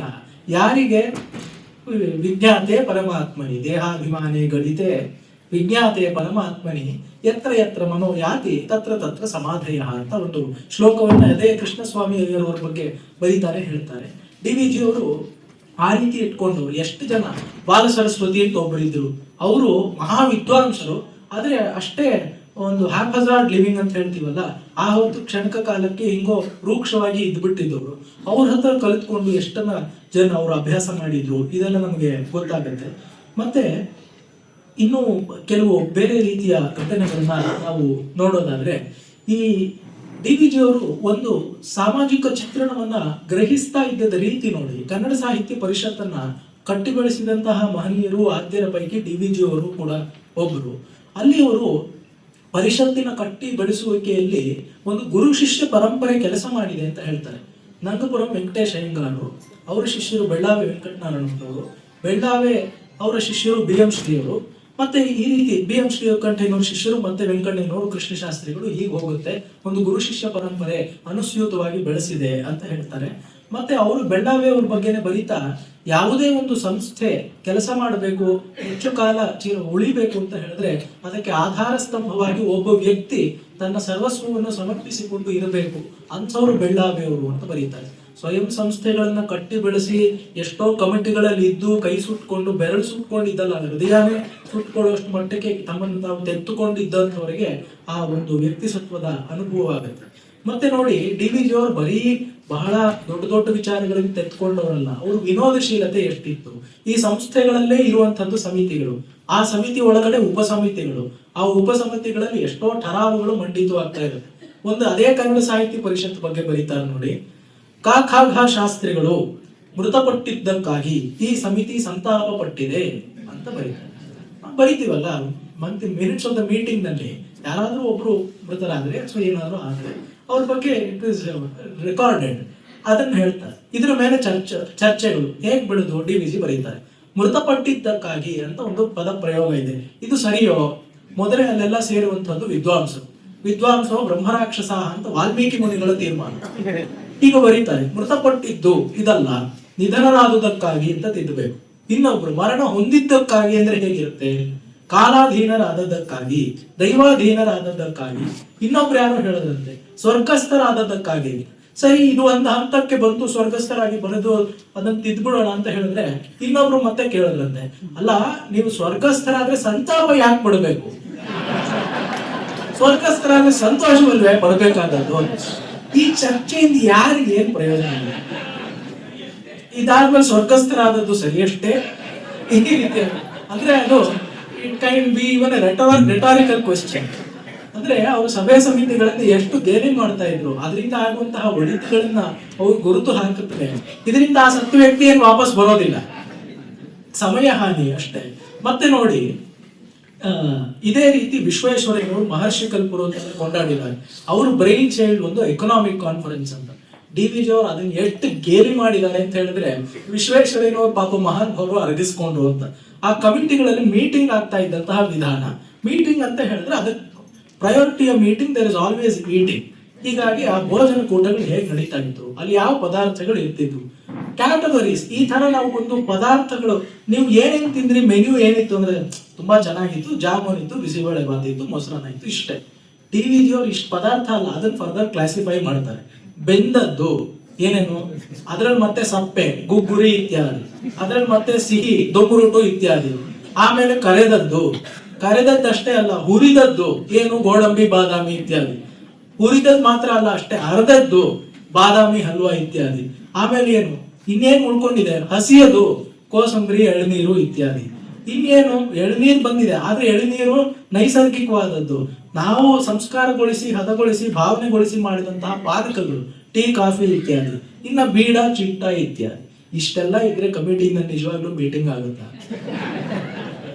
ನಮ್ಮ ಸಭೆ ಸಮಾರಂಭಗಳ ಸಮಿತಿಗಳ ಪಾಡು ಇಷ್ಟೇ ಅಂತ ಸ್ವಯಂ ಅಷ್ಟೆಲ್ಲ ಪಾಲ್ಗೊಂಡು ಸೆನೆಟ್ ಸದಸ್ಯರಾಗಿ, MLC ಆಗಿ, ಕಾರ್ಪೊರೇಷನ್ ಸದಸ್ಯರಾಗಿ, ಇನ್ನು ಎಷ್ಟೋ ಇದರಲ್ಲೆಲ್ಲ ಅವರು ತೊಡಗಿಕೊಂಡಿದ್ದಂತಹ ಒಂದು ಸಂಸ್ಥೆಗಳ ಪಟ್ಟಿಯೇ ನಮಗೆ ಇಲ್ಲಿ ಸಿಗುತ್ತೆ. ಅದನ್ನೇ ಗಮನಿಸ್ಕೊಂಡ್ರೆ ನಮಗೆ ಗೊತ್ತಾಗುತ್ತೆ ಅವ್ರು ಎಷ್ಟು ಕಡೆ ಅವರು ಕೆಲಸ ಮಾಡಿದ್ರು ಅಂತ ಕೂಡ. ಇಷ್ಟೆಲ್ಲ ಮಾಡಿದ್ರು ಕೂಡ ಅವರು ಆ ರೀತಿ ಬಾಳ್ತಾ ಇದ್ರು ಅಂತ ನಮಗೆ ಗೊತ್ತಾಗತ್ತೆ. ಈಗ ಈ ಸಭೆ ಸಮಾರಂಭಗಳ ಪಾಡು ಇಷ್ಟು ಅಂತಲೇ ಬರೀತಾರೆ. ಅದೇ ಕಾಲದಲ್ಲಿ ಒಮ್ಮೆ ಈ ಪಂಪ ಭಾರತದ ಪರಿಷ್ಕರಣೆಯಲ್ಲಿಯೂ ಕೂಡ DVಜಿ ಅವರು ಗ್ರಂಥ ಸಂಪಾದನಾ ಶಾಸ್ತ್ರಕ್ಕೆ ತಮ್ಮ ಸಲಹೆಗಳನ್ನು ಕೊಡಬಲ್ಲಷ್ಟು ಹಳಗನ್ನಡ ಪಾಂಡಿತ್ಯ DVಜಿ ಅವ್ರಿಗೆ ಇತ್ತು ಅಂತ ಗೊತ್ತಾಗುತ್ತೆ. ಎಷ್ಟೋ ಜನರಿಗೆ DVಜಿ ಅವರು ಕವಿಯಾಗಿ ಬೇರೆಯವರೆಲ್ಲ ಆಗಿದ್ರು ಅಂತ ಕೂಡ ಅವ್ರ ವಿದ್ವತ್ತೆ ವೈದುಷ್ಯ ಯಾವ ರೀತಿ ಆಗಿತ್ತು ಅಂತ ಎಷ್ಟೋ ಜನರಿಗೆ ನಿಲುಕೋದಿಲ್ಲ. ಯಾಕೆ ಅವ್ರು ಅದನ್ನು ತುಂಬಾ ಅಂಡರ್ ಪ್ಲೇ ಮಾಡ್ತಾರೆ. ಅವ್ರ ಫುಟ್ ನೋಟ್ಸ್ ಅನ್ನು ಮೆರೆಸೋದಿಲ್ಲ. ಅವ್ರು ಏನೋ ಬಿಬ್ಲಿಯೋಗ್ರಫಿ ಅಂತ 1000 ಗ್ರಂಥ ಓದಿದ್ರು ಬಟ್ಟೆ ಕೊಡೋದಿಲ್ಲ. ಈ ತರ ಎಲ್ಲ ಮಾಡಿದ್ದ ಅವರು ವಿದ್ವಾಂಸರು ಅಂತ ಹೇಗೆ ಗೊತ್ತಾಗುತ್ತೆ? ಪಂಪ ಭಾರತದ ಪರಿಷ್ಕರಣೆಯಲ್ಲಿ ಅವರು ತೊಡಗಿದ್ರು ಅಂತ ನಮಗೆ ಗೊತ್ತಾಗುತ್ತೆ. ಇನ್ನು ಗಣೇಶ್ ಅವರೇ ಹೇಳಿದಂತಹ ಎಷ್ಟೋ ಚಾಟು ಪದ್ಯಗಳು ಇಲ್ಲೂ ಕೂಡ ಬರುತ್ತೆ ಅಂತ ನಮಗೆ ಗೊತ್ತಾಗುತ್ತೆ. ಮತ್ತೆ ನೋಡಿ, ಐತಿಹಾಸಿಕವಾಗಿ ಮುಖ್ಯವಾದ ಎಷ್ಟೋ ಸಂಗತಿಗಳಿಗೆ ಇಲ್ಲಿ ಆಕರ ಸಾಮಗ್ರಿ ಒದಗುತ್ತೆ ಅಂತ ಹೇಳಿದೆ. ಒಬ್ರು ಸರ್ಟಿ ಮಾಧವರಾಯರು ಅಂತ ಇದ್ರು. ಅವ್ರ ಮಕ್ಕಳು ಆನಂದರಾಯರು ಅಂತ ದಿವಾನರಾಗಿದ್ರು. ಅವರು DVಜಿ ಅವರು ಈ ದೇಶೀಯ ಸಂಸ್ಥಾನಗಳ ಬಗ್ಗೆ ಮಿಗಿಲಾದ ಕೆಲಸ ಮಾಡಿದ್ದಾರೆ. ಸಂದೀಪ್ ಅವರು ಪ್ರಾಯಶಃ ಮಧ್ಯಾಹ್ನ ವಿಚಾರಗಳನ್ನು ತಿಳಿಸಿ ಯಾರು ಅದರ ಕುರಿತು ಬರೀತಿರ್ಬೇಕಾದ್ರೆ open letters to the Maharaja of Bikaner ಅಂತ ಬರೆದಿದ್ದಾಗ ಈ ಮಾಧವರಾಯರ ಒಂದು ಪ್ರಬಂಧ ಇರುತ್ತೆ, ರಾಜ್ಯತಂತ್ರಕ್ಕೆ ಸಂಬಂಧಿಸಿದ್ದು, ರಾಜ ಶಿಕ್ಷಣಕ್ಕೆ ಮುಖ್ಯವಾಗಿ ಸಂಬಂಧಿಸಿದ್ದು. ಅದನ್ನು ಕುರಿತು ಅವ್ರು ಬರೆದಿದ್ದಾಗ ಅದರಿಂದ ಒಂದು ಪ್ಯಾರಾಗ್ರಾಫ್ ಅನ್ನು DVಜಿ ಅವರು ಈ ಲೆಟರ್ ನಲ್ಲಿ ಕೋಟ್ ಮಾಡಿರ್ತಾರೆ. ಅವ್ರ ಮಕ್ಕಳೇ ಅಲ್ವಾ ಆನಂದರಾಯರು, ಅದನ್ನ ಓದ್ಬಿಟ್ಟು ನಿಮ್ಗೆ ನನ್ನ ತಂದೆ ಪುಸ್ತಕ ಎಲ್ಲಿ ಸಿಕ್ತು ಅಂತ ಕೇಳ್ತಾರೆ. ಹೇಗೋ ಸಿಕ್ತು, ನನಗೆ ಪೂರ್ತಿ ಸಿಕ್ಕಿಲ್ಲ, ಹೀಗೆಲ್ಲ ಹೇಳಿ ಅದನ್ನ ಪುನರ್ಮುದ್ರಣ ಮಾಡಿದ್ರೆ ಒಳ್ಳೇದು, ಅದ್ರಲ್ಲಿ ಒಳ್ಳೆ ವಿಷಯ ಇದೆ ಅಂತೆಲ್ಲ ಹೇಳ್ತಾರೆ. ಆದ್ರೆ ಆನಂದರಾಯರು ಅಷ್ಟು ದಿವಾನರಾಗಿದ್ರು, I am a poor man, ನಾನು ನಿನಗೆ ಹಣ ಕೊಡೋದಕ್ಕೆ ಸಾಧ್ಯ ಇಲ್ಲಪ್ಪ ಅಂತ ಏನೋ ಹಾರಿಕೆ ಉತ್ತರ ಕೊಟ್ಬಿಟ್ಟು ಕೈ ತೊಳ್ಕೊಂಡ್ಬಿಡ್ತಾರೆ. ಎಷ್ಟೋ ವರ್ಷ ಆ ಪುಸ್ತಕ ಮುದ್ರಣೆ ಆಗಿರ್ಲಿಲ್ಲ. ಈಗ ಮೊನ್ನೆ ಆ ಪುಸ್ತಕ ಮುದ್ರಣ ಆಗಿದೆ. ದಿ ಪ್ರೋಗ್ರೆಸಿವ್ ಮಹಾರಾಜ ಎಂಬ ಹೆಸರಿನಲ್ಲಿ ರಾಹುಲ್ ಸಾಗರ್ ಎಂಬ ವಿದ್ವಾಂಸರು ಅದನ್ನು ಸಂಪಾದನೆ ಮಾಡಿ ಹೊರತಂದಿದ್ದಾರೆ. ಅಂದ್ರೆ DVಜಿ ಅವರು ಈ ವಿಷಯವನ್ನ ದಾಖಲೆ ಮಾಡದಿದ್ದು ಹೊರತು 2023ನೇ ಇಸ್ವಿ ತನಕ ಹೀಗೊಂದು ಇತ್ತು ಅಂತಾನೆ ಎಷ್ಟೋ ಜನಕ್ಕೆ ಗೊತ್ತಾಗ್ತಾ ಇರಲಿಲ್ವ. ಹೀಗಾಗಿ ನಾನು ಮೊದಲೇ ಹೇಳಿದೆ, ಸಾಂಸ್ಕೃತಿಕವಾದ ಪುನಾರಚನೆಗೆ ಇಲ್ಲಿ ಸಾಮಗ್ರಿ ಇದೆ ಅಂತ. ಅದು ನಿಜವಾಗ್ಲೂ. ಮತ್ತೆ ಸರ್ ವಿಶ್ವೇಶ್ವರಯ್ಯನವರ ಜೀವನದ ಬಗ್ಗೆ ಇಲ್ಲಿ DVಜಿ ಅವರು ಬರೆದಷ್ಟು ಆಪ್ತವಾಗಿ ಅಧಿಕೃತವಾಗಿ ಬೇರೆ ಎಲ್ಲೂ ಮಾಹಿತಿ ಲಭ್ಯ ಇಲ್ಲ. DVಜಿ ಅವ್ರ ಬಗ್ಗೆನೆ ಅವ್ರ ರಂಗಾಚಾರ್ಯರ ಪುಸ್ತಕ ಬರೆದಾಗ ವಿಶ್ವೇಶ್ವರಯ್ಯನವರ ಬಳಕೆಗೆ ಬಂದ ರೀತಿ ಮತ್ತು ಅವ್ರು ಎಷ್ಟು ಆಪ್ತರಾಗಿದ್ರು, ಅವ್ರ ಮನೆಗೆ ಇವ್ರು ಯಾವ ಕಾಲಕ್ಕೂ ಹೋಗುವಂತಹ ಸ್ವಾತಂತ್ರ್ಯವನ್ನ ಪಡ್ಕೊಂಡಿದ್ರು. ತಿರುವಾಂಕೂರ್ನಲ್ಲಾದಂತಹ ಸ್ಟೇಟ್ಸ್ ಪೀಪಲ್ಸ್ ಕಾನ್ಫರೆನ್ಸ್ ಅಲ್ಲಿ ಇವರೇ ಆಪ್ತ ಸಹಾಯಕರಾಗಿದ್ರು. ಇದೇ ರೀತಿ VS ಶ್ರೀನಿವಾಸ ಶಾಸ್ತ್ರಿಗಳು ಮೈಸೂರಿಗೆ ಅವರು ಸ್ಟೇಟ್ ಗೆಸ್ಟ್ ಆಗಿ ಬಂದಿದ್ದಾಗ, ನಾಡಿನೆಲ್ಲ ಪ್ರವಾಸ ಮಾಡಿದಾಗ DVಜಿ ಅವರು ಇದ್ರೆ ಮಾತ್ರ ನಾನು ಬರ್ತೀನಿ ಅಂತ ಅವರು ನಿರ್ಬಂಧ ಪಡಿಸಿ ಇವರ ಸಾಹಚರ್ಯವನ್ನು ಅಷ್ಟು ಬಯಸಿ ಪಡ್ಕೊಂಡಿದ್ರು ಅಂತ ಗೊತ್ತಾಗುತ್ತೆ. ಇನ್ನೆಷ್ಟೋ ಶಾಸ್ತ್ರ ಸೂಕ್ಷ್ಮಗಳನ್ನು ಕೂಡ ಇಲ್ಲಿ ಒಳಗೊಂಡಿವೆ. ಪುಣ್ಯ ಶ್ಲೋಕ ವೆಂಕಟರಾಮ್ ಭಟ್ರು ಅಂತ ಅವ್ರ ಪುರೋಹಿತರ ಬಗ್ಗೆ ಬರೀತಾ, ನನ್ನ ಜೀವನದಲ್ಲಿ ಏನಾದ್ರೂ ಒಳ್ಳೇದಿದೆ ಅಂತ ಹೇಳಿದ್ರೆ ಅದಕ್ಕೆ ಮೂಲ ಕಾರಣರಾದಂತಹ ಮಹನೀಯರಲ್ಲಿ ವೆಂಕಟರಾಮ್ ಭಟ್ರು ಅಂತ ಒಬ್ರು ಅಂತ ಹೇಳ್ತಾರೆ. ಅವರಲ್ಲಿಯೇ ಇವ್ರಿಗೆ ವೇದಾಭ್ಯಾಸ ಅಗ್ನೇರ್ನಫ್ಪಾತ ಕೃತಿಕಾ ಅಂತ ಪ್ರಾರಂಭ ಆಯಿತು, ಶ್ರೀಕಾರವಾಯಿತು ಅಂತ ಬರೀತಾರೆ. ಇದೇ ರೀತಿ ಕಾಶಿ ರಾಘವೇಂದ್ರಾಚಾರ್ಯರು ಇವ್ರಿಗೆ ಸಂಸ್ಕೃತ ಅಭ್ಯಾಸ ಮಾಡಿದವರು. ಅಲ್ಲಿ ಏನಾದ್ರೂ ತಪ್ಪಾದ್ರೆ ಮೊದಲು ಕಿವಿಯ ಮೇಲ್ತುದಿಯನ್ನ ಹಿಂಡೋದು, ಆಮೇಲೆ ಮೊಣಕಾಲಿನ ಒತ್ತಡಕ್ಕಾಗಿ ಒಂದು ಎದೆ ಕೊಡೋದು, ಬೆನ್ನಿನ ಮೇಲೆ ಗುದ್ದೋದು, ಈ ರೀತಿ ಎಲ್ಲ ಅವ್ರ ಶಿಕ್ಷಣ ಸಾಗುತ್ತಾ ಇತ್ತು ನಿಜವಾಗ್ಲು ಅಂತ ಹೇಳ್ತಾರೆ. ಈ ತರದ್ದೆಲ್ಲ ಹೇಳ್ತಾರೆ. ಹಾಗೆ ಅಂದ್ರೆ ಅವರು ಆ ಕಾಲದಲ್ಲಿ ತಮ್ಮ ಬಾಲ್ಯದಿಂದ ಹಿಡಿದು ಸಂಕೀರ್ಣ ಸ್ಮೃತಿ ಸಂಪುಟ ಓದಿದ್ರೆ ಅದು ಹೆಚ್ಚಿನ ಪಾಲು ಆತ್ಮಕಥೆ, ಅವರ ಬಾಲ್ಯದ ಕಥೆ, ಮುಳುಬಾಗಿಲಿನಲ್ಲಿ ಇದ್ದಿದ್ದು, ಆಮೇಲೆ ಬೆಂಗಳೂರಿಗೆ ಬಂದಿದ್ದು, ಇದೆಲ್ಲವೂ ಅಲ್ಲಿ ಕಾಣಿಸುತ್ತೆ ಅಂತ. ಅವರಿಗೆ ಅಲ್ಲಿ ಪರವಾಸುದೇವನ ಒಂದು ವಿಗ್ರಹ ತಂದು ಕೊಟ್ಟಿದ್ರಂತೆ. ಅದು ಮುದ್ದಾಗಿತ್ತು. ಅದಕ್ಕೆ ಕಾಶ್ಮೀರ್ ಕಸೂತಿ ಇರುವಂತಹ ಒಂದು ಶಾಲಿನ ಹೋಗಿಸಿ DVಜಿ 5-6 ವರ್ಷದ ಹುಡುಗ ಅದಕ್ಕಿದೆಲ್ಲ ಕಸೂತಿ ಮಾಡಿದ್ರು. ನನ್ನ ಮಕ್ಕಳ ಮದುವೆ ಆಗೋ ತನಕ ಆ ವಿಗ್ರಹ ನಮ್ಮ ಮನೆಯಲ್ಲಿ ಆಗೀಗ ಕಾಣಿಸ್ತಾ ಇತ್ತು ಅಂತ ಬರೀತಾರೆ. ಈ ರೀತಿ ಅನೇಕ ವಿಚಾರಗಳು. ಅವರು ಹಾನಗಲ್ ವಿರೂಪಾಕ್ಷಾಸ್ತ್ರಿಗಳ ಶಾಸ್ತ್ರಾಧ್ಯಯನ ಮಾಡಿದಂತಹ ಒಂದು ಪ್ರಸಂಗ. ಮದನ ಮೋಹನ ಮಾಳವೀಯರು ಬೆಂಗಳೂರಿಗೆ ಬಂದಿದ್ದಾಗ ಅವರ ಲಲಿತವಾದ ಸಂಸ್ಕೃತ ಭಾಷಣವನ್ನ ಕೇಳಿದಂತಹ ಹಾನಗಲ್ ವಿರೂಪಾಕ್ಷಾಸ್ತ್ರಿಗಳು ಅವರ ಕೆಲವೊಂದು ಹಿಂದೂ ಧರ್ಮದ ಪರಿಷ್ಕರಣೆಗಳಿಗೆ ಇವರು ಸಾಂಪ್ರದಾಯಿಕರಾಗಿದ್ದುಕೊಂಡು ಹೇಗೆ ಒಗ್ತಾ ಇರಲಿಲ್ಲ, ಆದ್ರೂ ಅವರು ಶ್ರದ್ಧೆ ದೊಡ್ಡದು ಇಂತೆಲ್ಲ DVಜಿ ಅವರು ಕಾಣಿಸ್ತಾರೆ. ಅಂದ್ರೆ ಆ ಎಲ್ಲ ಸಂದರ್ಭಗಳಿಗೂ ಸಾಕ್ಷಿಯಾಗಿ ಅವರೊಂದು ಸಾಂಸ್ಕೃತಿಕವಾದ ದಾಖಲೆಯನ್ನು ಬರೀತಿದ್ದಾಗ ಎಲ್ಲ ದೃಷ್ಟಿಕೋನಗಳನ್ನು ಬಳಸಿಕೊಂಡು ಸಮಾಜದ ಒಳಿತಿಗೆ ಯಾವುದು ಬೇಕೋ ಆ ರೀತಿ ನಿರ್ಣಯಕ್ಕೆ ಹೆಚ್ಚಿನ ಪಾಲು ಡಿ.ವಿ.ಜಿ ಬರ್ತಾರೆ. ಇದು ಕೂಡ ಜ್ಞಾಪಕ ಚಿತ್ರಶಾಲೆಯ ಒಂದು ಹೆಗ್ಗಳಿಕೆಗಳಲ್ಲಿ ಒಂದು ಅಂತ ನಮಗೆ ಗೊತ್ತಾಗುತ್ತೆ. ಮತ್ತೆ ಅವರು ಹಿರಿಯಣ್ಣನವ್ರ ಬಗ್ಗೆ ಬರೀತಿರ್ಬೇಕಾದ್ರೆ ಅವರು ಪ್ಲೇಟೋ ಮತ್ತೆ ವೇದಾಂತ ಎರಡು ತತ್ವಗಳನ್ನ, ವೇದಾಂತದಲ್ಲಿ ತತ್ವಗಳಿಗೆ ಪ್ಲೇಟೋ ಮೇಲೆ ಸಂವಾದಗಳು ಹೇಗೆ ಕಾಣುತ್ತೆ ಅಂತ ಅವ್ರ ಪತ್ರ ಪ್ರಸಂಗ ನಡೆದಿತ್ತಂತೆ. ಆಚಾರ್ಯ ಹಿರಿಯಣ್ಣನವರು ಬಹಳ ದೊಡ್ಡ ತಾತ್ವಿಕರು, ಇದೇ ಮೈಸೂರಿನಲ್ಲಿ ಇದ್ದವರು. ಅವ್ರ ಜೊತೆ ಡಿ.ವಿ.ಜಿ ಅವರು ಈ ರೀತಿ ಪತ್ರ ಪ್ರಸಂಗಗಳನ್ನ ಇಟ್ಕೊಂಡಿದ್ರು ಅಂತ ಗೊತ್ತಾಗುತ್ತೆ. ಪತ್ರಗಳು ನಶಿಸಿ ಹೋಗಿವೆ, ಆದ್ರೆ ಆ ರೀತಿ ನಡೆದಿತ್ತು. ಮತ್ತವ್ರ ವಿದ್ಯಾ ಕುತೂಹಲ ಎಷ್ಟಿತ್ತು. ಎಲ್ಲೋ ಪುನರ್ಭವಂ ಕ್ಷಪಯತು ನೀಲಲೋಹಿತ ಕಾಳಿದಾಸ ಒಂದು ಪ್ರಯೋಗ ಮಾಡಿದ್ರೆ ಈ ಶಬ್ದದ ಅರ್ಥ ಏನು ಅಂತ ಹಿರಿಯಣ್ಣನವ್ರನ್ನ ಕೇಳದ್ರಂತೆ.